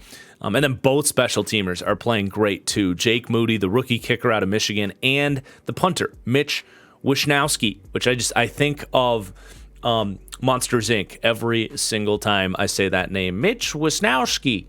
So everything is working for the Niners this season, offense, defense, and special teams. Then we have the New York Giants. Oh, the New York Giants. What a brutal month of football for them after such a fun season last year. And they're going to see the least amount of movement here this week. And most of it is in the wrong direction, specifically with the offense. Daniel Jones is going to fall down one. Granted, the offensive line is so bad, I don't think all of the faults are on him, but he's still taking some bad sacks, still struggling to push the ball downfield, get these receivers involved, get Darren Waller here involved. So he's going to go down one. But Darren Waller himself isn't making himself involved. He's 1 for 5 on contested catch opportunities. His lack of production definitely not living up to that star talent and hype that he had coming into the year. So he's going to come down as well. And then, we didn't have a star of the month here. We could have done a dud of the month. Really frustrating to see Evan Neal continue to have the same issues really across the board. It's not just pass protection, but that's priority number one for him. And he can't get to that third step in his kick slide. It's pretty crazy. I don't know if he's got tight hips or what, but considering, this is the team that was able to turn Andrew Thomas around in that same kind of mechanical flaw. It's frustrating to see that Evan Neal can't quite get that depth, and he's just getting burnt around the edge week after week. So he continues to fall for the former kind of near blue chip prospect coming out of the draft. So that's definitely a concern.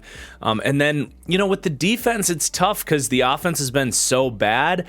The defense has struggled for the most part, but I would just say most of the players are playing up to how we expected. I think the issues they have had on the defense have come from the positions that we expected it from.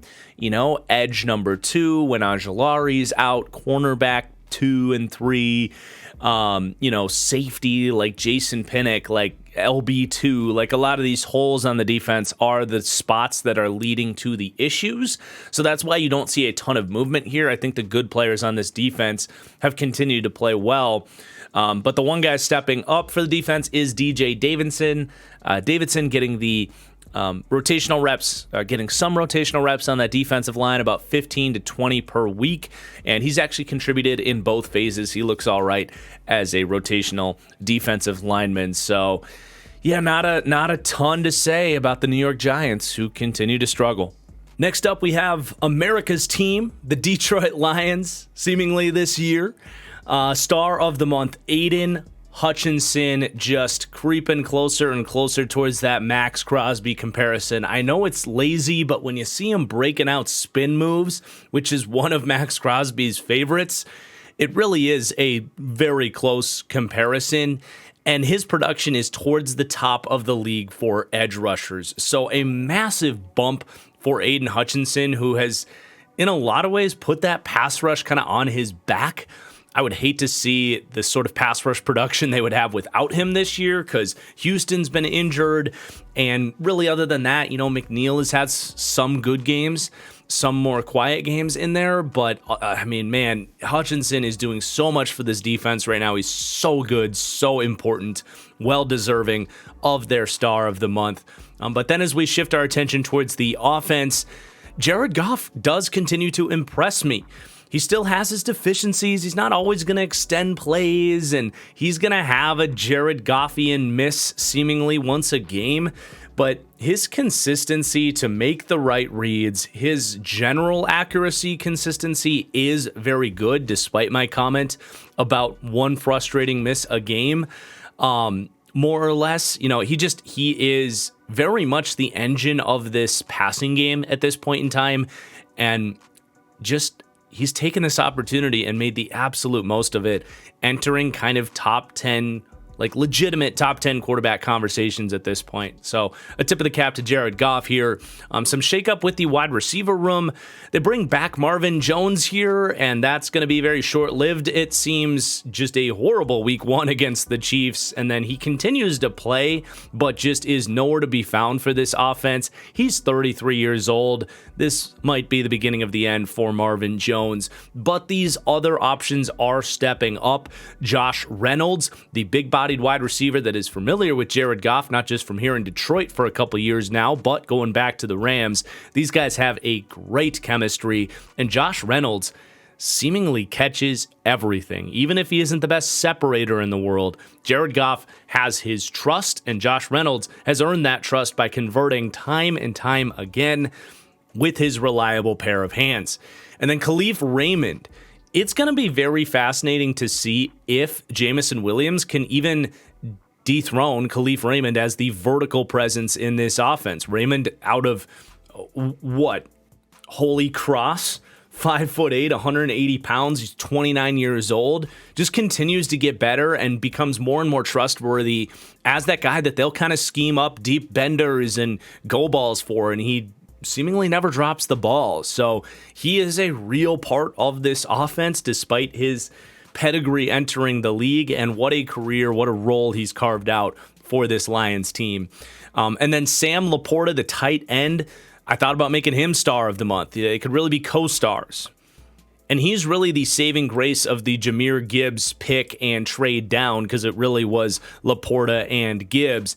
And Laporta is playing like one of the best rookie tight ends that we've ever seen, and that's not hyperbole. The stats back it up, and the production on the field and the film, the eye test, it all checks out with him. He, to me, looks like he's added some muscle even from his college days, and he's blocking really well, which we know this Lions team values up front. But his hands consistency paired with his athleticism is really lethal. He's coming down with really tough catches. I think he's 8 for 9 on contested catches this year. 6 for 7. I just checked it. And it's not so much like mossing dudes or anything like that. It's just those tough, stern catches with a trailing defender where he is not disturbed by contact. And Goff, with his accuracy to lead the ball away from the defender, has been a very natural pairing with Sam Laporta when they've needed some more reliable options in the passing game here with some of these injuries and a guy like Marvin Jones struggling. Laporta's been fantastic.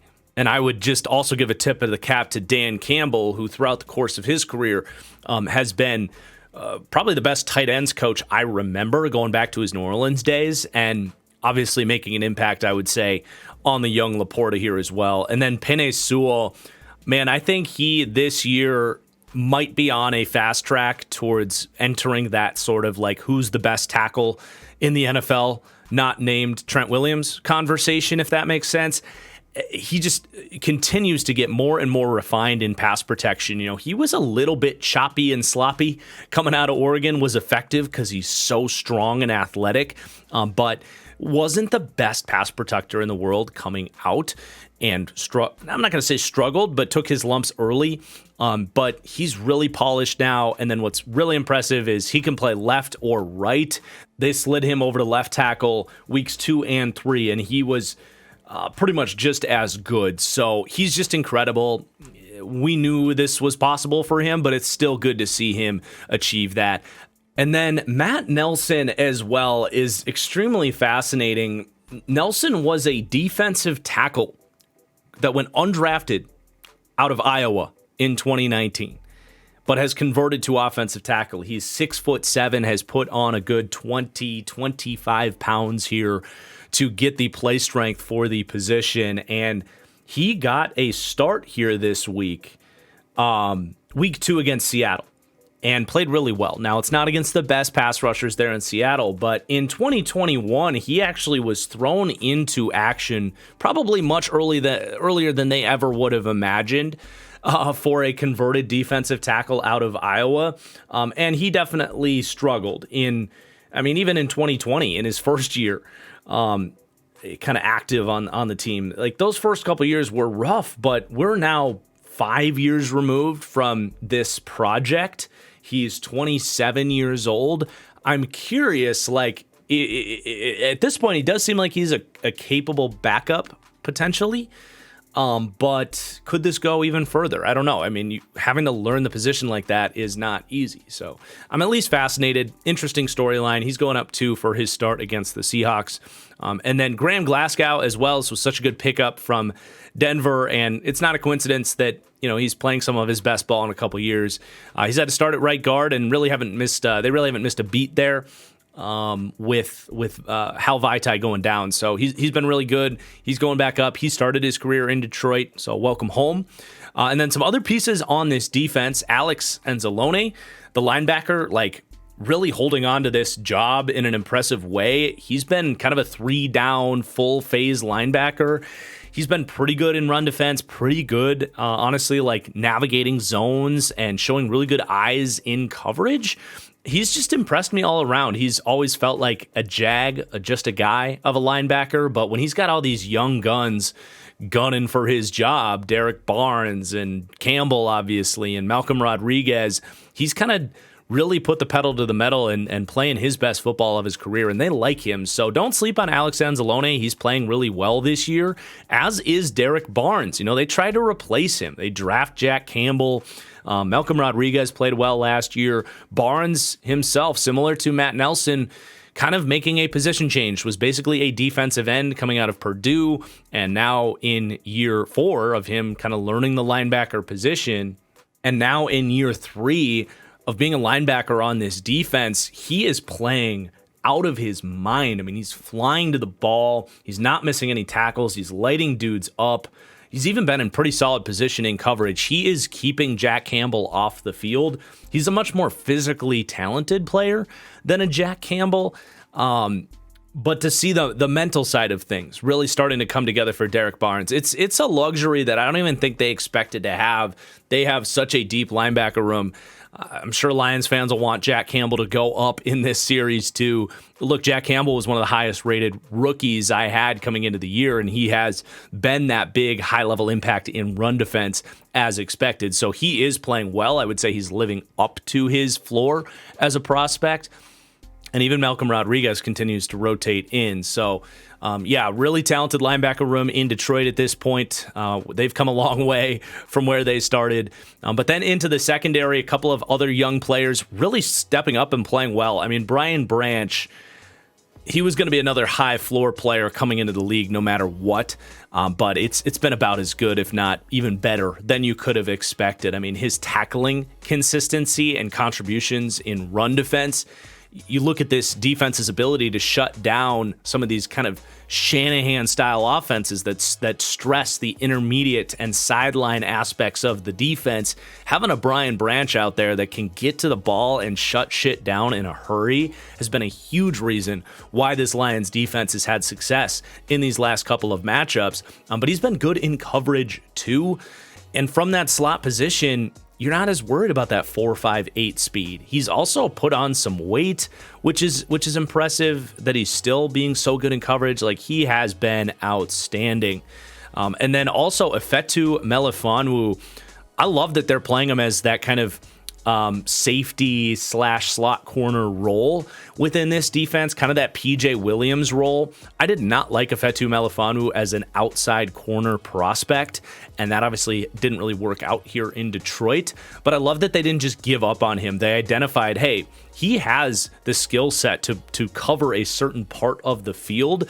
And as long as he's tackling well and, studying and getting up to speed with zone coverages and stuff, he can be a real asset. Like, he does have length and speed and size, and he's putting it to use. These last couple of weeks has been making plays in coverage, and the amount of these kind of hybrid defenders that they have is a ton of fun. Like, Melifonwu and Branch are a couple of them, but you got Chauncey Gardner-Johnson maybe can make a return later this year. Tracy Walker's done a little bit of everything.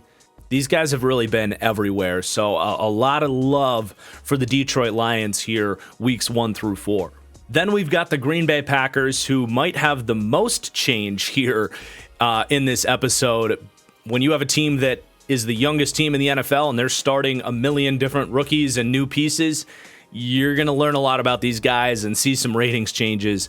But the star of the month for Green Bay is someone that's going to have to kind of be the star of their season and have to continue playing this way, and that's Rasheed Walker.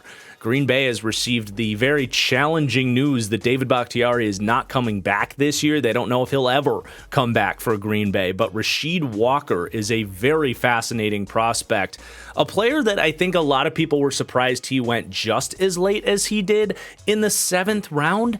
He had his deficiencies coming out of Penn State. But I think a lot of people were like, yeah, he's still a toolsy former, top recruited prospect coming out of Penn State that once upon a time was in first round mock drafts that probably belonged in, I don't know, the 4th or 5th round as kind of a high-end project tackle. And he goes to Green Bay, where they churn these day 3 linemen out of nowhere all the time. So this team has a very accomplished track record of guys like this, and he's playing really well at left tackle, honestly.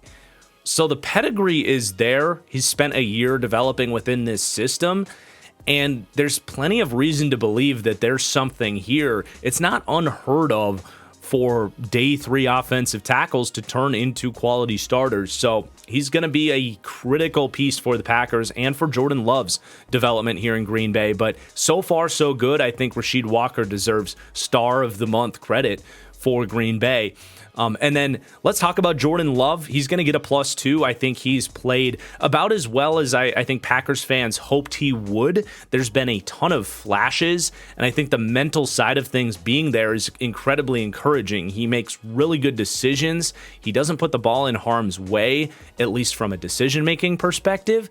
Some of his inaccuracies have led to some turnover-worthy throws, if you will, and that's part of the picture here. But his ability to read defenses, get the ball out quickly, paired with the pocket presence that genuinely looks top 10 in terms of pocket presence in the NFL. Like, there's not a ton of quarterbacks in the NFL that are as good as Jordan Love has shown at navigating pressure and moving and avoiding sacks and extending plays when it's necessary, but also standing in the pocket when it's clean and appropriate to stay inside the pocket. He very much had that coming out, and it seems only learned more from Aaron Rodgers. Now, it hasn't all been perfect. The accuracy stuff needs to come along. I've talked on the Fully Inflated Football podcast about how he is unique in that sense, where you don't get a lot of quarterbacks that look really good in terms of processing, that look really good in terms of this pocket presence, but accuracy being genuinely some of the worst in the league. So that's something you hope confidence and repetition and practice can improve. And if it does, Jordan Love has a very seriously high ceiling, but I think with the processing and the pocket presence, he has also shown that he's got a pretty nice floor. So it's been a lot of good, a lot of bad. Well, I would say a lot of good and some bad for Jordan Love, and that's with a lot of injuries surrounding him this year as well. So yeah, some love for Love there. Now, A.J. Dillon, there's no love to be given for A.J. Dillon. It's hard to watch him play running back right now. He looks slower to me than he has in years past, and he's already looked slow. But I just don't think he has the agility and acceleration to play the position in the NFL. He can't hit a hole. He can't bounce things outside. He doesn't have the vision to bounce things outside. And because he's moving so slow, he doesn't even have that good of power.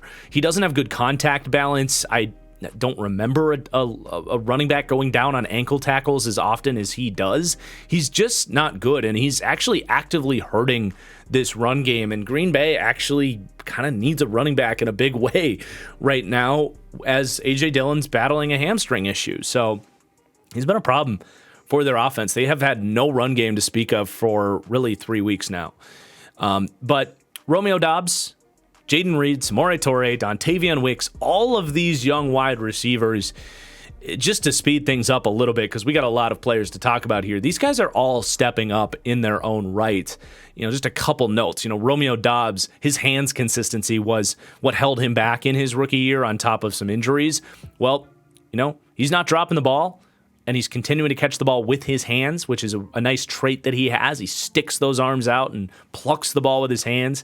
Love has his trust, but he's stayed healthy as well. So Doubs looks great. Jaden Reed is contributing to this offense. He's had some roller coaster moments with some drops, but definitely looks the part of a second-round pick.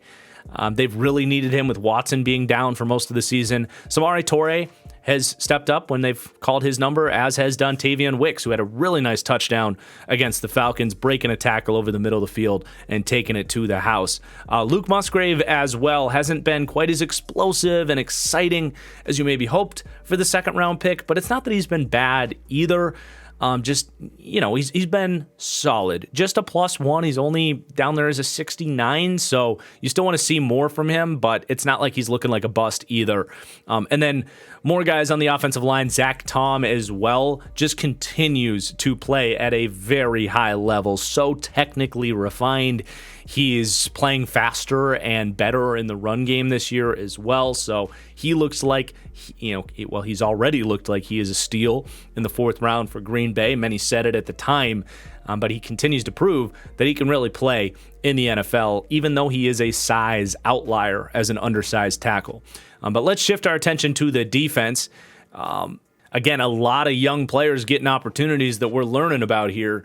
So Carl Brooks has had limited opportunities, but he's done a good job getting after the passer, just as he did coming out of Bowling Green. He's a fun, kind of rotational pass rush type of defensive end. So he's going up from a 64 to a 66. Devontae Wyatt has really struggled against the run, but it has been good to see his pass rushing profile shine through. He's got 14 pressures, a couple sacks this year. Being able to channel that athletic first-round profile to get after the quarterback a little bit.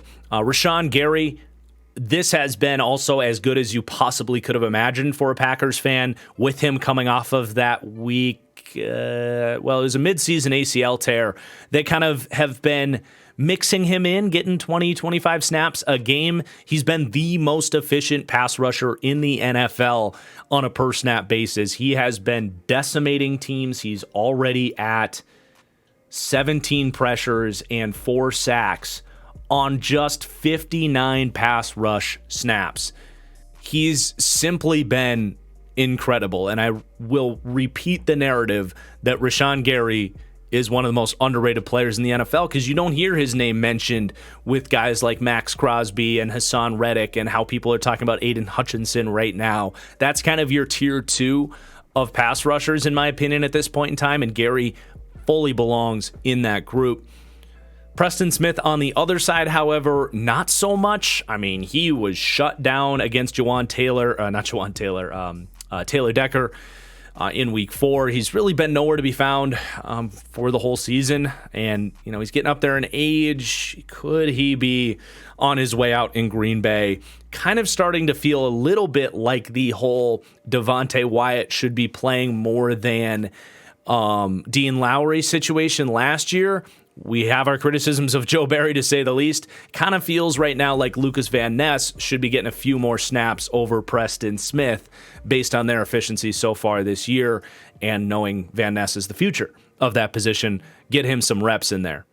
But into the second level, Quay Walker is playing well. A tip of the cap to Quay. Now, he has not played perfect. He is still really struggling to read his run keys and make plays at the line of scrimmage and behind the line of scrimmage. We've seen that Packers run defense continue to struggle. It's not all on Quay Walker, but he certainly is not helping the run defense. But that said, he's been in position in coverage time and time again, and his tackling consistency has taken a giant jump forward from what it was last year. He's got a ridiculous sum of tackles on the season. There's a little bit of Blake Martinez going on there where he's letting stuff come to him a little bit too much for my comfort, but he is playing well and deserves some credit for the former first-round pick. And then into the secondary, Carrington Valentine, the cornerback that got a ton of hype coming out of camp, and I liked him quite a bit coming out of Kentucky, a young kind of, I don't want to say 5-star profile, but, one of those highly recruited SEC corners that was just very green and needed to learn, but he's got all the tools, and in my opinion, probably shouldn't have gone in the 7th round. Kind of similar to Rasheed Walker the year before that, and he just continues to check boxes. He's getting rotational opportunities. He's given up, 2 catches, but on 6 targets, he's generally been in position and just, again, continues to check boxes. They may have found something there. We'll see. Rasul Douglas, man, it feels like he just keeps getting smarter and smarter, better and better. His ability to break on balls from those zone assignments, for all the criticisms of Joe Barry's defense, he has found an incredible home in a quarters-heavy assignment defense for Rasul Douglas and his skill set. Just an incredibly heady cornerback. I continue to say with Stokes coming back, could you put Douglas at safety? Because I think he has the head and the mind to play back there. But, Joe Barry gonna Joe Barry. For what it's worth, Rudy Ford is playing well back there. He's a risk taker in coverage. It led to him getting that interception on Jared Goff to start the Lions game. But maybe more notably is he's really been a consistent tackler and someone in the secondary that has been able to contribute against the run, which they desperately need. He continues to play well. Nothing crazy, but there's a nice find there by Gutekunst to pick him up last year. He played well, and he continues to play well. And then both these rookie special teamers have actually been outstanding. Anders Carlson, who struggled in preseason, it feels like both him and Jake Moody struggled in preseason, and then the regular season started, and they've both been pretty much flawless.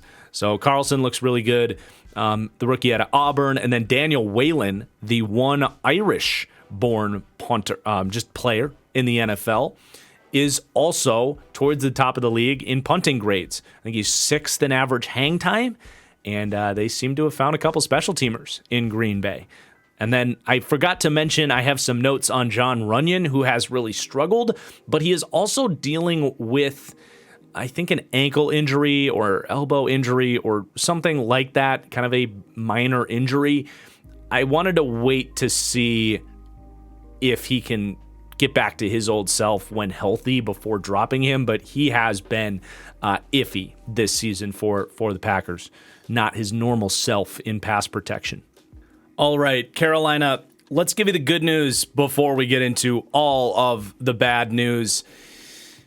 Chuba Hubbard at least is playing well at running back for what it's worth. The guy that once upon a time was looked at as like a, first round running back prospect, all that.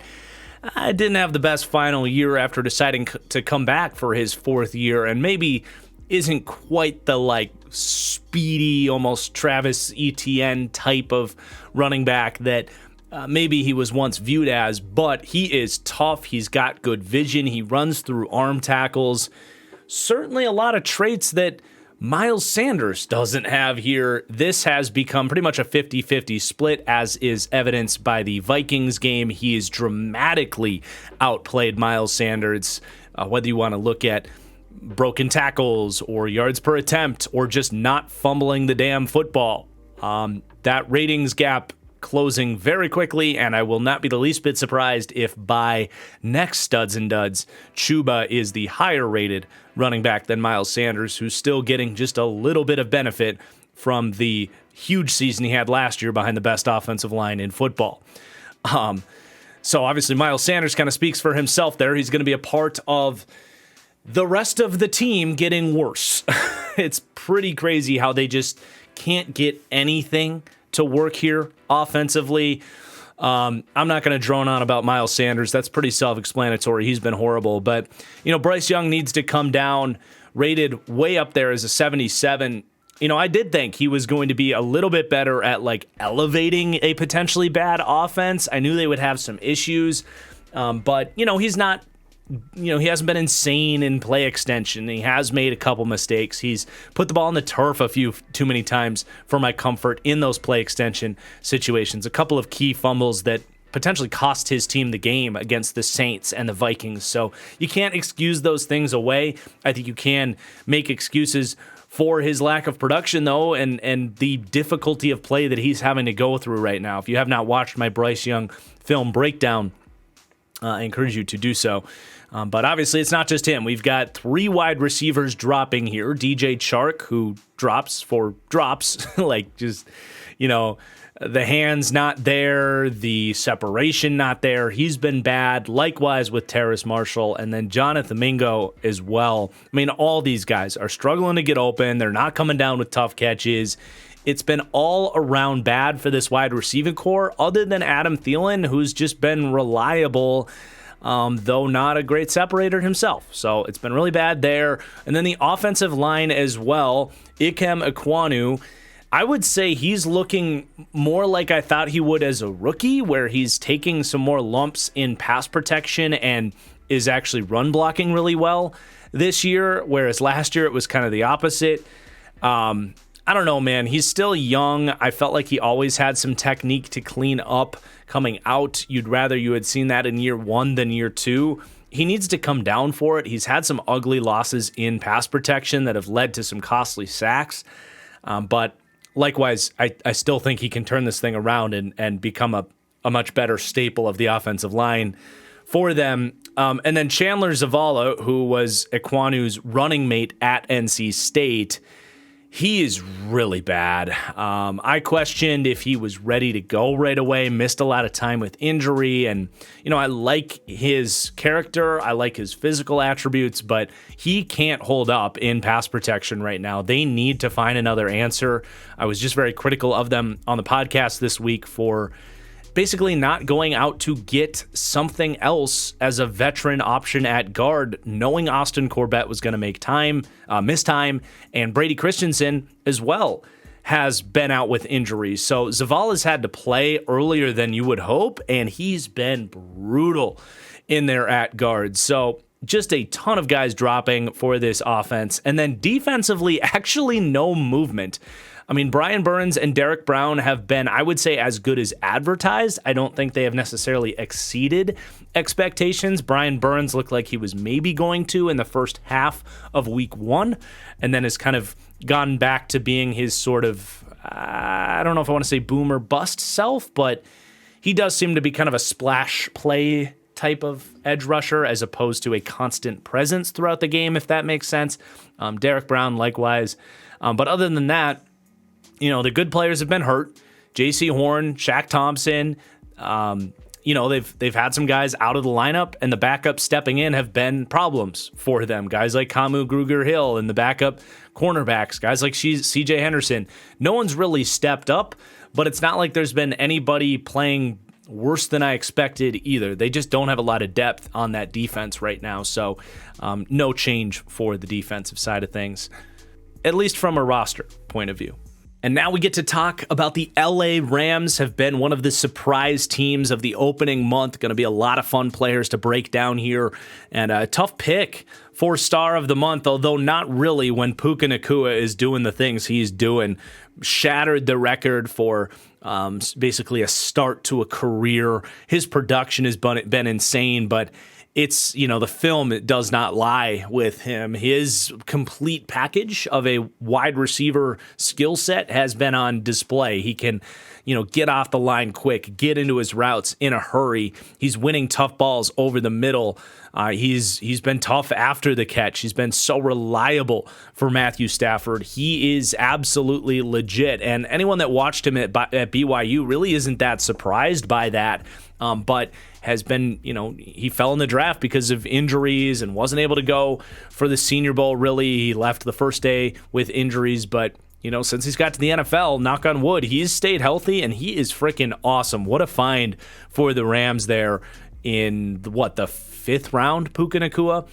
But he's getting some help as well by how well Matthew Stafford is playing. And I thought about making Stafford the star of the month as well, because these are Madden ratings. It is quite freaking hilarious that they had him down as like a 76 overall coming into the year after an injured year on a disastrous season last year. But right out the gate, proving that wrong, proving that he is back. And before last year, the last time we saw him, he was playing his best football on that Super Bowl run where he got on fire. And really what Matthew Stafford figured out in that season was how effective he can be targeting the intermediate part of the field on these in-breaking routes. And he's carrying that over into this season, and he is just firing missiles, taking heat checks, firing lasers down the field. He is locked in. I mean, he had a throw 4th down against the Colts where he's just threading a needle to convert the sticks, hanging in there in the face of pressure. He just looks really good. He's been one of the 5 best quarterbacks in the NFL this year and deserves a ton of respect for bouncing back from a disastrous season last year. And then you got Kyren Williams taking over the running back room as this team traded away Cam Akers. Williams is a physically limited back, but he does everything you can ask for out of him. He gets every single bit of juice out of that small package as you can. Vision, toughness, ability to get low and fight for tough yardage. He's been really good. He's converting at a really high rate down in the red zone. He's just been a fun back. I don't know how far this can go for him, given his size, play strength, speed limitations. But he's been everything you could have asked for him as a late day 3 pick. And then Tutu Atwell as well. This is another very good feel-good story. Like, it's being overshadowed by Puka and Stafford and some of these other pieces. But, I mean, this guy was written off. People laughed, myself included, when they took him in the 2nd round, called reach, said this guy is just a track star. He's not much of a wide receiver. And he's a wide receiver, people. He runs routes. He has really good hands. He's even coming down with tough contested catches. He has really impressed. And this does go back to late last season. Those that watched my Rams deep dive, I hyped up Tutu a little bit. He showed what he's showing now late last season. This is here to stay. He has legit speed, and I absolutely love how Sean McVay is utilizing some of the similar pre-snap motion that Mike McDaniel is using down in Miami with Tyreek Hill. He's doing a lot of that stuff with Tutu Atwell, and it's working. So this is here to stay. Now, Van Jefferson has been a bit disappointing. That is where I was certainly wrong with some of these receivers. I thought Van Jefferson was poised for a breakout season. He was on my breakouts list, and nope, he's getting overshadowed by Puka and Tutu, and he's going to be probably their wide receiver 4 with Cooper Kupp coming back this week. And he's not coming down with tough catches. He had that brutal drop in the Seahawks game. Definitely going to be phased out here. Would be an interesting trade target for somebody, if Carolina's looking for wide receivers or something. I still think Van Jefferson can play, but it's not working out right here, right now, and he's certainly not a consistent enough player to be viewed as reliable. The offensive line has seen some shakeup here for the Rams. They've played okay.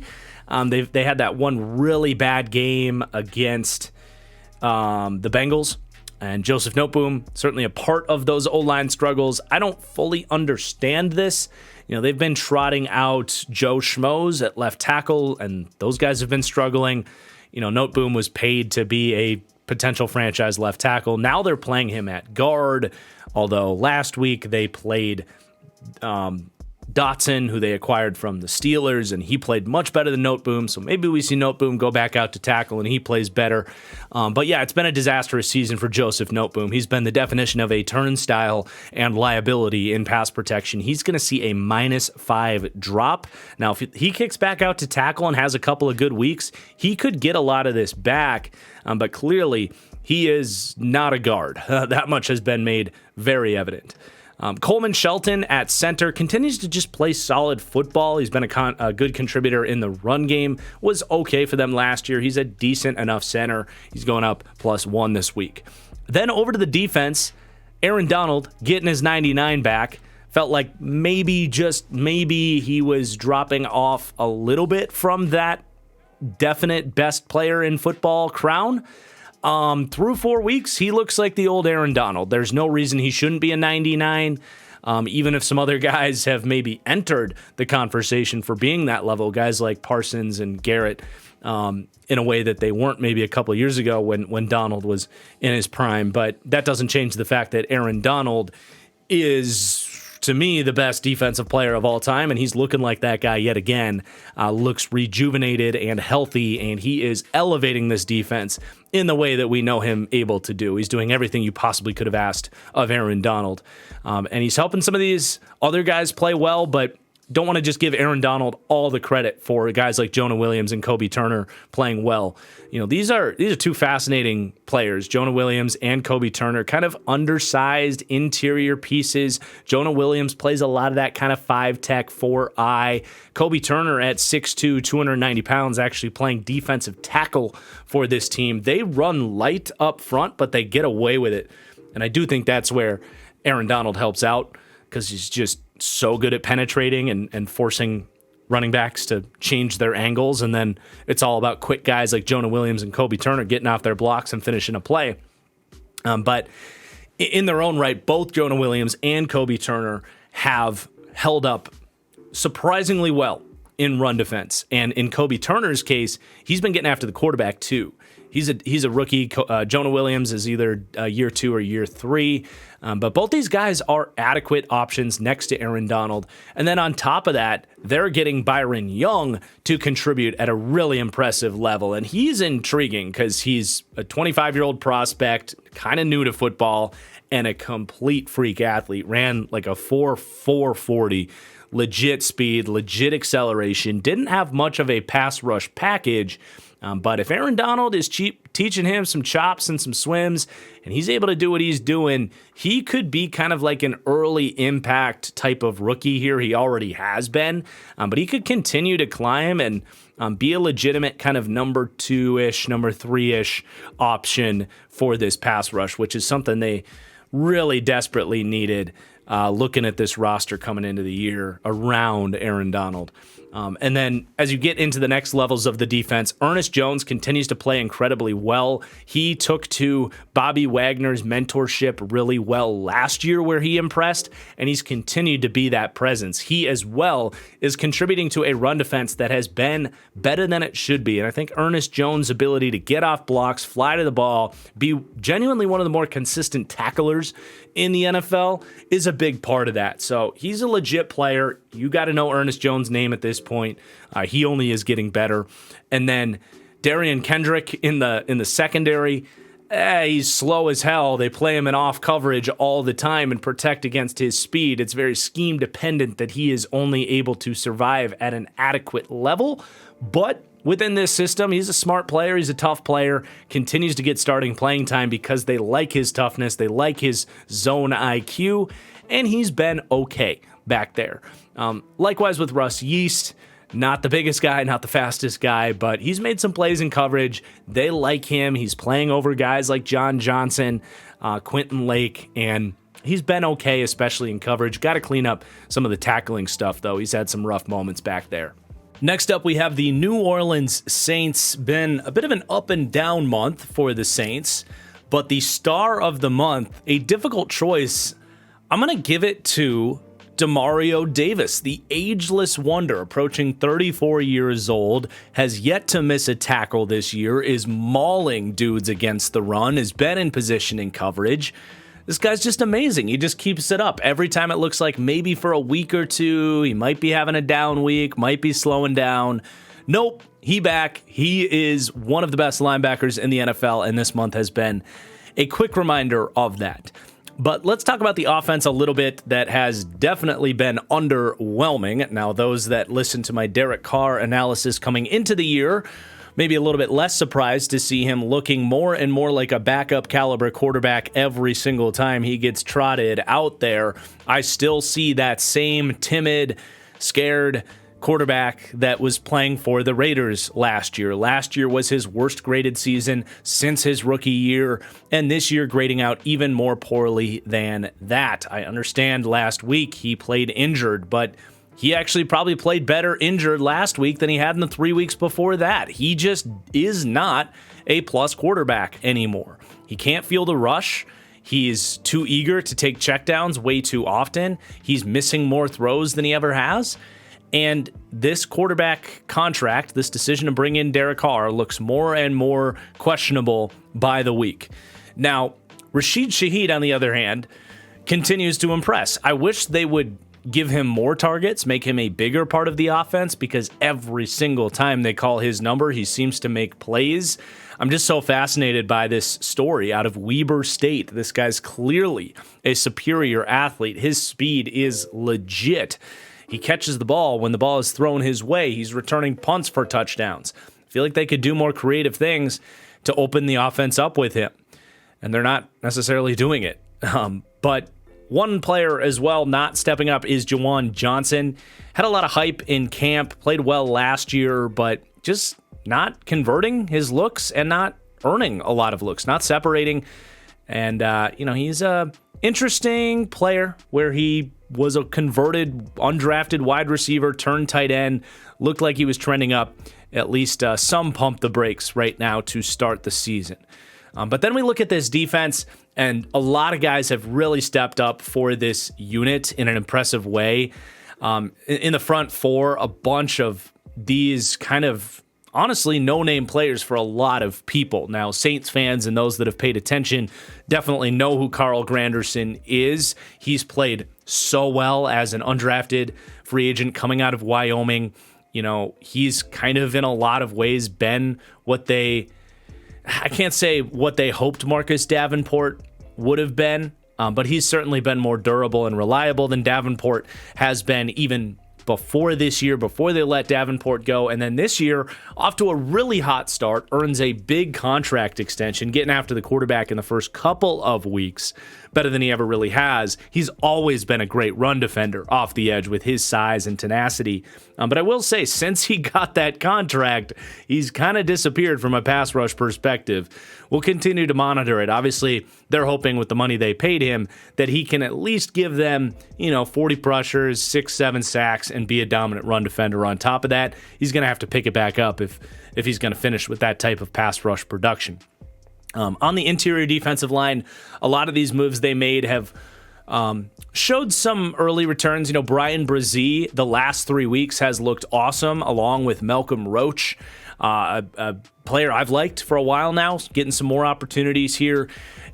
You could argue this rotational duo off the bench has outplayed Sanders and Shepard, at least the last couple of weeks. But, Shepard's had some good pass rush moments, and Sanders as well has played some of his better football in years here in New Orleans as well. So, none of these guys are stars. None of them are particularly dominant or overly consistent, but all solid players in their own right. And Brian Brzee, of course, a first-round pick.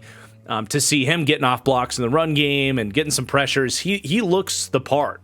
So, I like that pick when they made it, and he's been a factor, getting more and more playing time, it seems. Wouldn't be surprised if he becomes the full-time starter here quite soon. Then with the linebacker, we mentioned Demario Davis already, but Pete Werner as well next to him. Pete Werner, rather. He's playing really well. He's improved his tackling consistency, continues to climb up the charts as a ascending young linebacker. He feels poised to take over as LB1 if and when Demario Davis does ever regress. But as I mentioned, Davis is the ageless wonder.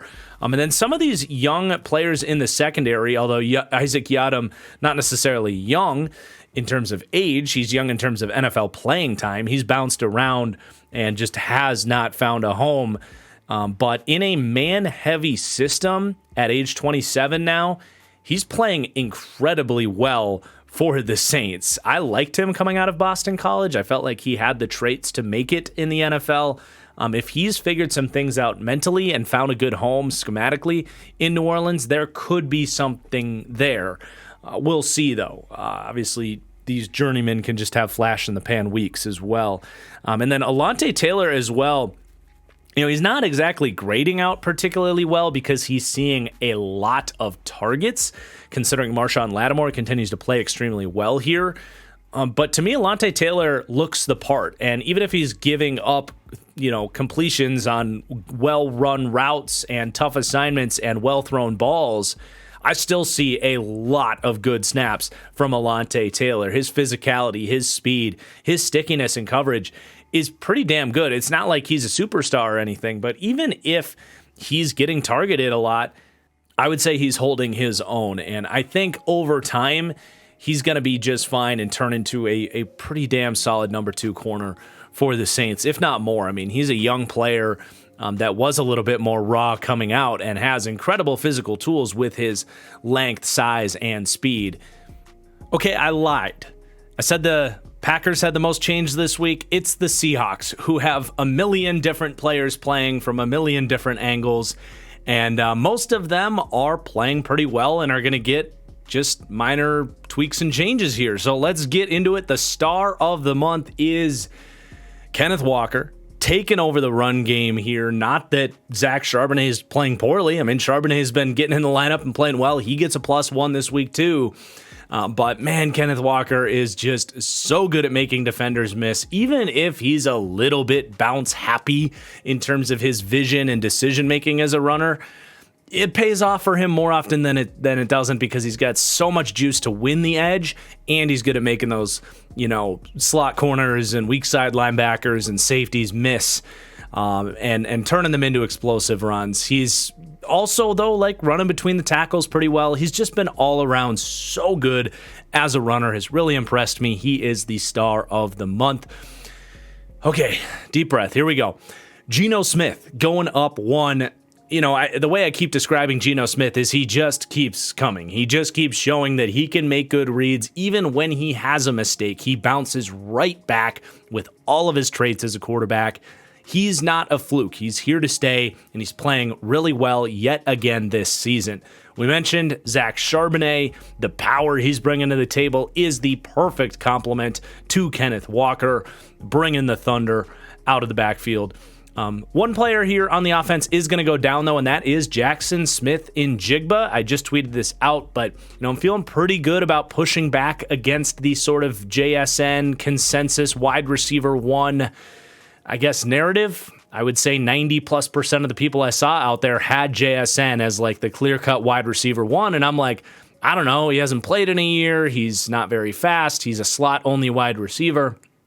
And granted, he hasn't had insane opportunities here. He's behind, obviously, Metcalf and Tyler Lockett, and they've been pretty run-heavy. But he has seen 18 targets this season. He has 2 drops. He did not convert his 1 contested catch opportunity. Just 5.2 yards per reception this season. I am by no means making sweeping statements on who JSN is going to be throughout the rest of his career, but the idea that he was going to step in and be this dominant slot wide receiver right away very clearly is not the case, and he's actually playing poorly for this Seahawks offense, so he is going to come down, but some of these other guys stepping up. Noah Fant, from an efficiency standpoint, looks incredible. 16 yards per reception, no drops. He has been a mismatch problem that is kind of easy to forget about amidst this offense that has so many different ways to beat you. That's kind of the perfect role for him, and he's been explosive. Now, coming up on the end of that rookie contract, it will be interesting to see kind of how he values himself and if he thinks he could take this efficiency into a more lucrative situation. But for now, for him to be the 4th or 5th target on this offense, it's pretty damn crazy. Jake Bobo, how about the undrafted wide receiver out of UCLA? Everybody brings up that 4.97 40-yard dash time. He ran it in a monsoon, and he never should have ran. I'm not saying he's a burner, but he's a better, faster wide receiver than that. But what's really fun about Jake Bobo is he's getting playing time because he is mauling dudes in the run game. Genuinely remarkable what he's doing. He has an 89.1 run block grade, and the fact that he's pretty close to sharing snaps with Jackson Smith-Njigba right now, the first-round pick versus an undrafted free agent, is because of that right there. But he's even converted a touchdown and been an option in the receiving game for them too. So he's a ton of fun. And then a bunch of movement on the interior offensive line. They've had some shakeups, some injuries. Both Anthony Bradford and Phil Haynes have played well at right guard when they've had to. Phil Haynes started, he got hurt. Anthony Bradford, the mid-round rookie, steps in and has been much more serviceable in pass protection than I thought he would be coming out of LSU. Yeah, looks good there at right guard. Either option seemed to work for them right now. And then Evan Brown, the signing from Detroit, has played well at center. He played some good snaps at guard as well, where he played some in Detroit. With these injuries on the O-line, they put Brown at guard, and then Oluwatimi stepped in at center against the Giants and that interior group, and he was locked down. So he looks like he can play too. They've got a bunch of options on the interior. You wish one of these guys could play tackle, though, because with both those injured tackles, that's where the pressure's been coming from, is the backup tackles, who have not so much been good for Seattle. But let's talk about this defense, who just has a million different players playing, and most of them playing pretty damn well. Mario Edwards, the street free agent journeyman veteran, played well in Tennessee last year. This was an athletic, I think, 3rd-round pick who was at a point in time viewed as Khalil Mack's future running mate for the Raiders. Went to the Bears, was quiet there. Went to Tennessee last year, was good. He's got some tools is what I'm getting at, and he's been a nice two-way player. He had, 8 or 9 pressures against the Panthers. Another good game to follow it up last week against the Giants. A very nice, sneaky pickup for the Seahawks. Then you got Jaron Reed. He comes back for his second stint in Seattle. He's playing some of his best football right now. Granted, with some of these interior guys and just pass rushers in general, they have had a run of playing some pretty bad offensive lines in the Panthers and the Giants. So maybe some tempered expectations, but still getting some credit for good performances against any NFL offensive line. But yeah, Jarran Reed looks good. Miles Adams, the rotational interior hybrid piece, he did stand out to me in very minor snaps from my Seahawks deep dive prep, and he continues to be a nice two-way rotational option for them. Cameron Young as well, a mid-round rookie who is also kind of getting after the quarterback a little bit, doing some good stuff against the run. All these guys moving in and out, playing pretty well for a balanced, if not lackluster, interior defensive line. And then the edge group, Darrell Taylor. This dude is so damn inconsistent. It's so frustrating. He has just 5 pressures on like 100 pass rush snaps this year, maybe a little bit less. But yeah, he's just been nowhere to be found against the run. They're hoping that Boye Mafe's emergence can get Taylor off the field and maybe Derek Hall can keep playing pretty solid. Or maybe Darrell Taylor will turn it on. Who knows? But man, he's been nowhere to be found. He's got to come down. And man, if I was a Seahawks fan, I would honestly just cut him. Just cut the guy. I get he has some flashes, but he's going to be gone this year. You got Mafe, you got Hall. Let's see what those guys can do. Speaking of Boye Mafe, he had a dominant game against Ike Ekwonu and the Carolina Panthers, worthy of a +1. He is intriguing. He got a lot of camp hype. I'm excited to see him in his next matchup against a good tackle to see if he can take some of this success and keep it going. But already more pressures on in 3 games here than he did on his entire rookie season last year. He's got a pair of sacks as well in his last 2 games. So Mafe starting to play better here, the highly drafted second-round pick from last season. Then you get to the second level. Both of these linebackers have been incredible impacts in run defense. Jordan Brooks just has been getting better year in, year out in general. But with the leadership of Bobby Wagner next to him is just playing so free, so comfortable. And then Bobby Wagner himself, I mean, my Lord, they put him in a position where he doesn't have to run and chase and, get exposed in coverage because he doesn't move the way he used to. But his mind is just so incredible paired with his size and strength. He's having a career year out the gate as a run defender. He's already got 25 defensive stops. To put that in perspective, he's been between 40 and 53 the last 5 years. So he's on pace for 100 defensive stops. He's only missed 1 tackle after having a ridiculous run of consistency in terms of tackling last year. Even if he's not much of a presence as a pass coverage linebacker, he's such a force against the run. It's really fun to see. Then the cornerbacks, these guys have all been playing because there's been injuries and guys moving around, but Devon Witherspoon looks every bit the part. He looks incredible. He's going up +1, living up to his hype. But Trey Brown has had to step in. He's been okay.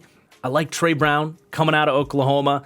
I would say he had 1 bad start, 1 good start. The Rams took advantage of him, but he had a great performance against the Detroit Lions with an interception and a pass breakup to boot. So, I think he's a really nice backup. I've gotten some Patreon podcast questions on if he could be a starter. I don't know, but he's physical, he's scrappy, smart, he can play. And then Mike Jackson continues to play really well as well.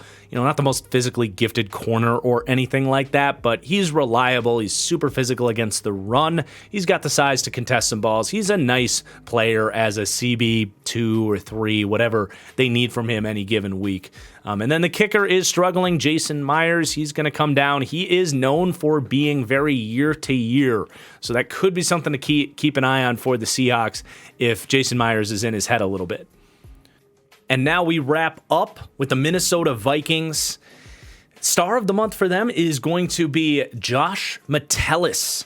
We kind of saw this in camp that Brian Flores was going to want to come out with a 3-safety defense, and we have totally seen that. Josh Metellus as their 3rd safety is a starter for them. He's a quasi-slot corner linebacker, kind of that Adrian Phillips role within this Bill Belichick-style defense, but it is working.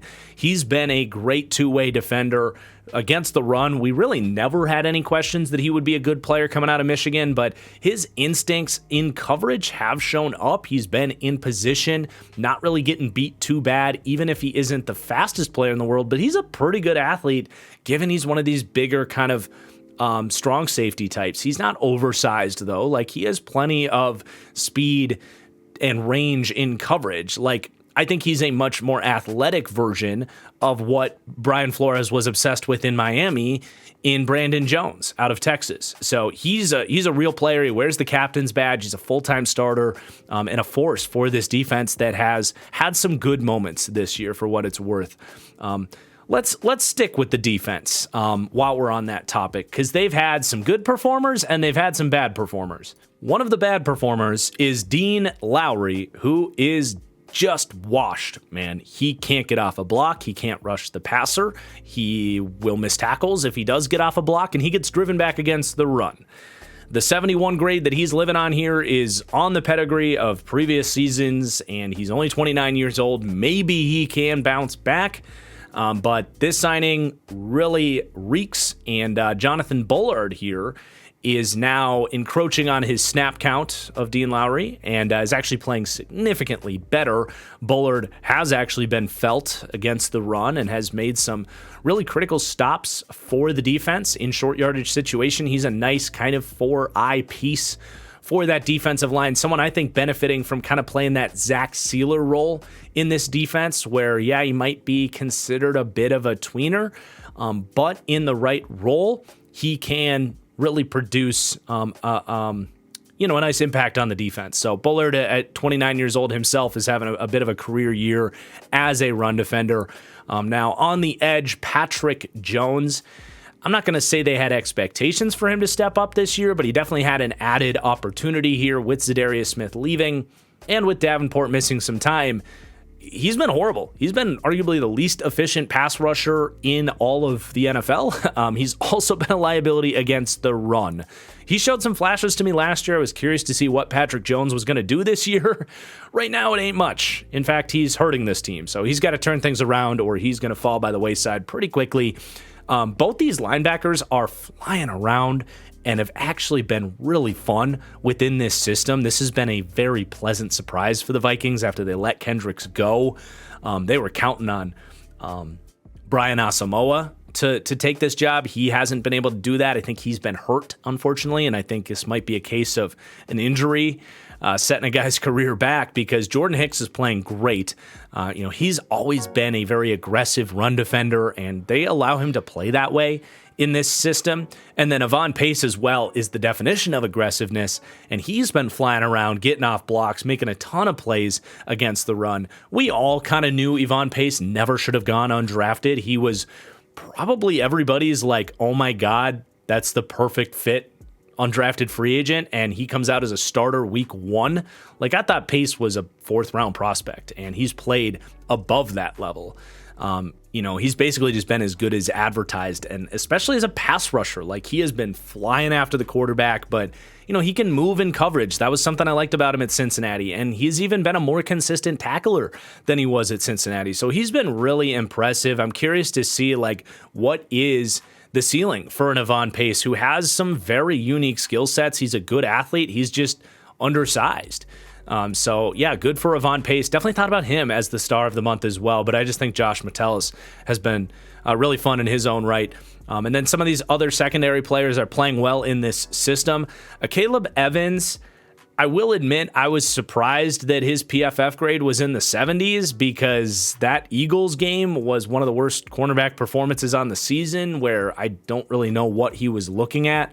It's possible they reviewed the film and it wasn't a Caleb Evans fault that he was just left chasing after someone else's assignment.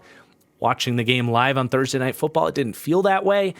If any Vikings fans know any more information about that and would love to share it in the comments, I'd love to hear from you. But beyond that Eagles game, he has held up pretty solid. He's got the length and physicality to play in this man coverage system. He's a very fast player and continues to hold off Andrew Booth. So he's been solid, nothing crazy here, just going +1 from a 69 to a 70.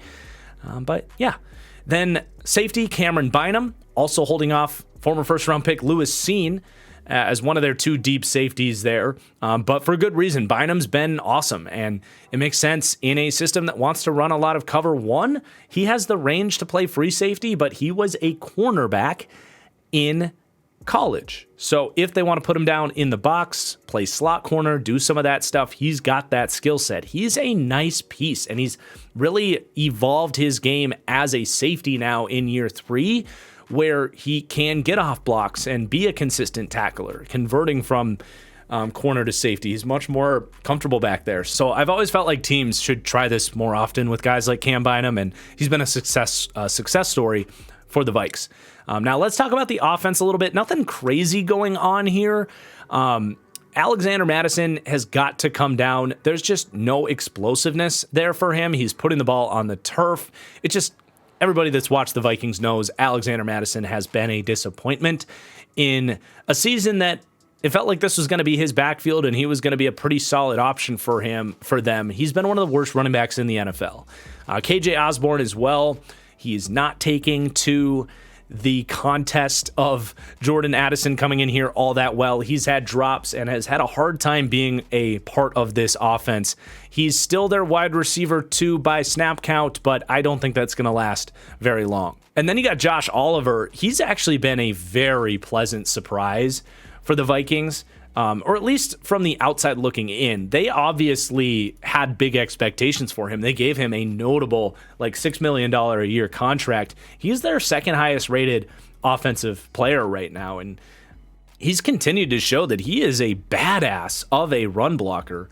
I was a little worried that his kind of breakout one-year wonder season in Baltimore last year wasn't going to show up in Minnesota, but he's PFF's second graded run blocking tight end in the NFL. It allows them to get into 11 personnel, and then he's also showing that he can catch the football. A nice touchdown catch in week 3. He's not a focal point of the offense or anything, but he's come down with 7 of his 8 targets, no drops. Been a nice player and a nice signing. Then just on the offensive line, these interior pieces have played okay. Ezra Cleveland is off to his best start to his career in terms of pass protection. That has been his weakness. So Cleveland heading into a contract season, could he be fighting for that big contract maybe? Certainly. Improving his pass protection and core strength could be a nice step towards that. And then this center, Austin Schlottman, he had to play late last season and was not great, so I want to pump the brakes a little bit here, but he's had to be their starting center with Bradbury injured here yet again. Seems like he's always hurt. And Schlottman has really been solid as a pass-protecting center for them. He's been okay as a run blocker, so we'll continue to monitor that if he falls off or if there's some turning of the guard or turning of the center there maybe, because it's not like Bradbury's locked in as their long-term answer there or anything. And then Ed Ingram is playing better at right guard. He's still suffering some of those brutal pass protection losses seemingly once or twice a week, and that's still a concern to me. But he has shown some growth in terms of pass protection. His efficiency has ticked up a little bit. And he's at least contributing as a run blocker recently, which you'd love to see. If you're going to struggle in pass pro, you might as well at least be like Ezra Cleveland's been here, or maybe like a Nate Davis for Tennessee, where you're at least destroying guys in the run game with your great athleticism and play strength while you learn how to pass protect a little bit better. So I'm pumping the brakes on Ed Ingram hate a little bit these last couple of weeks. And, I still don't think he's great, but it's good to see some positive signs from him. And voila, we are done. The NFC's first month of action in the books for studs and duds. Let me know in the comments down below if you think I missed anybody on your team. But again, please do hit that like button. We will be back around the same time next week, hopefully a little bit earlier for the AFC episode, and then it'll be every 2 weeks from there. So NFC will be 3 weeks from today for the next episode. But really hope you guys enjoyed. Appreciate you all, and we'll see you for the next one. Peace out.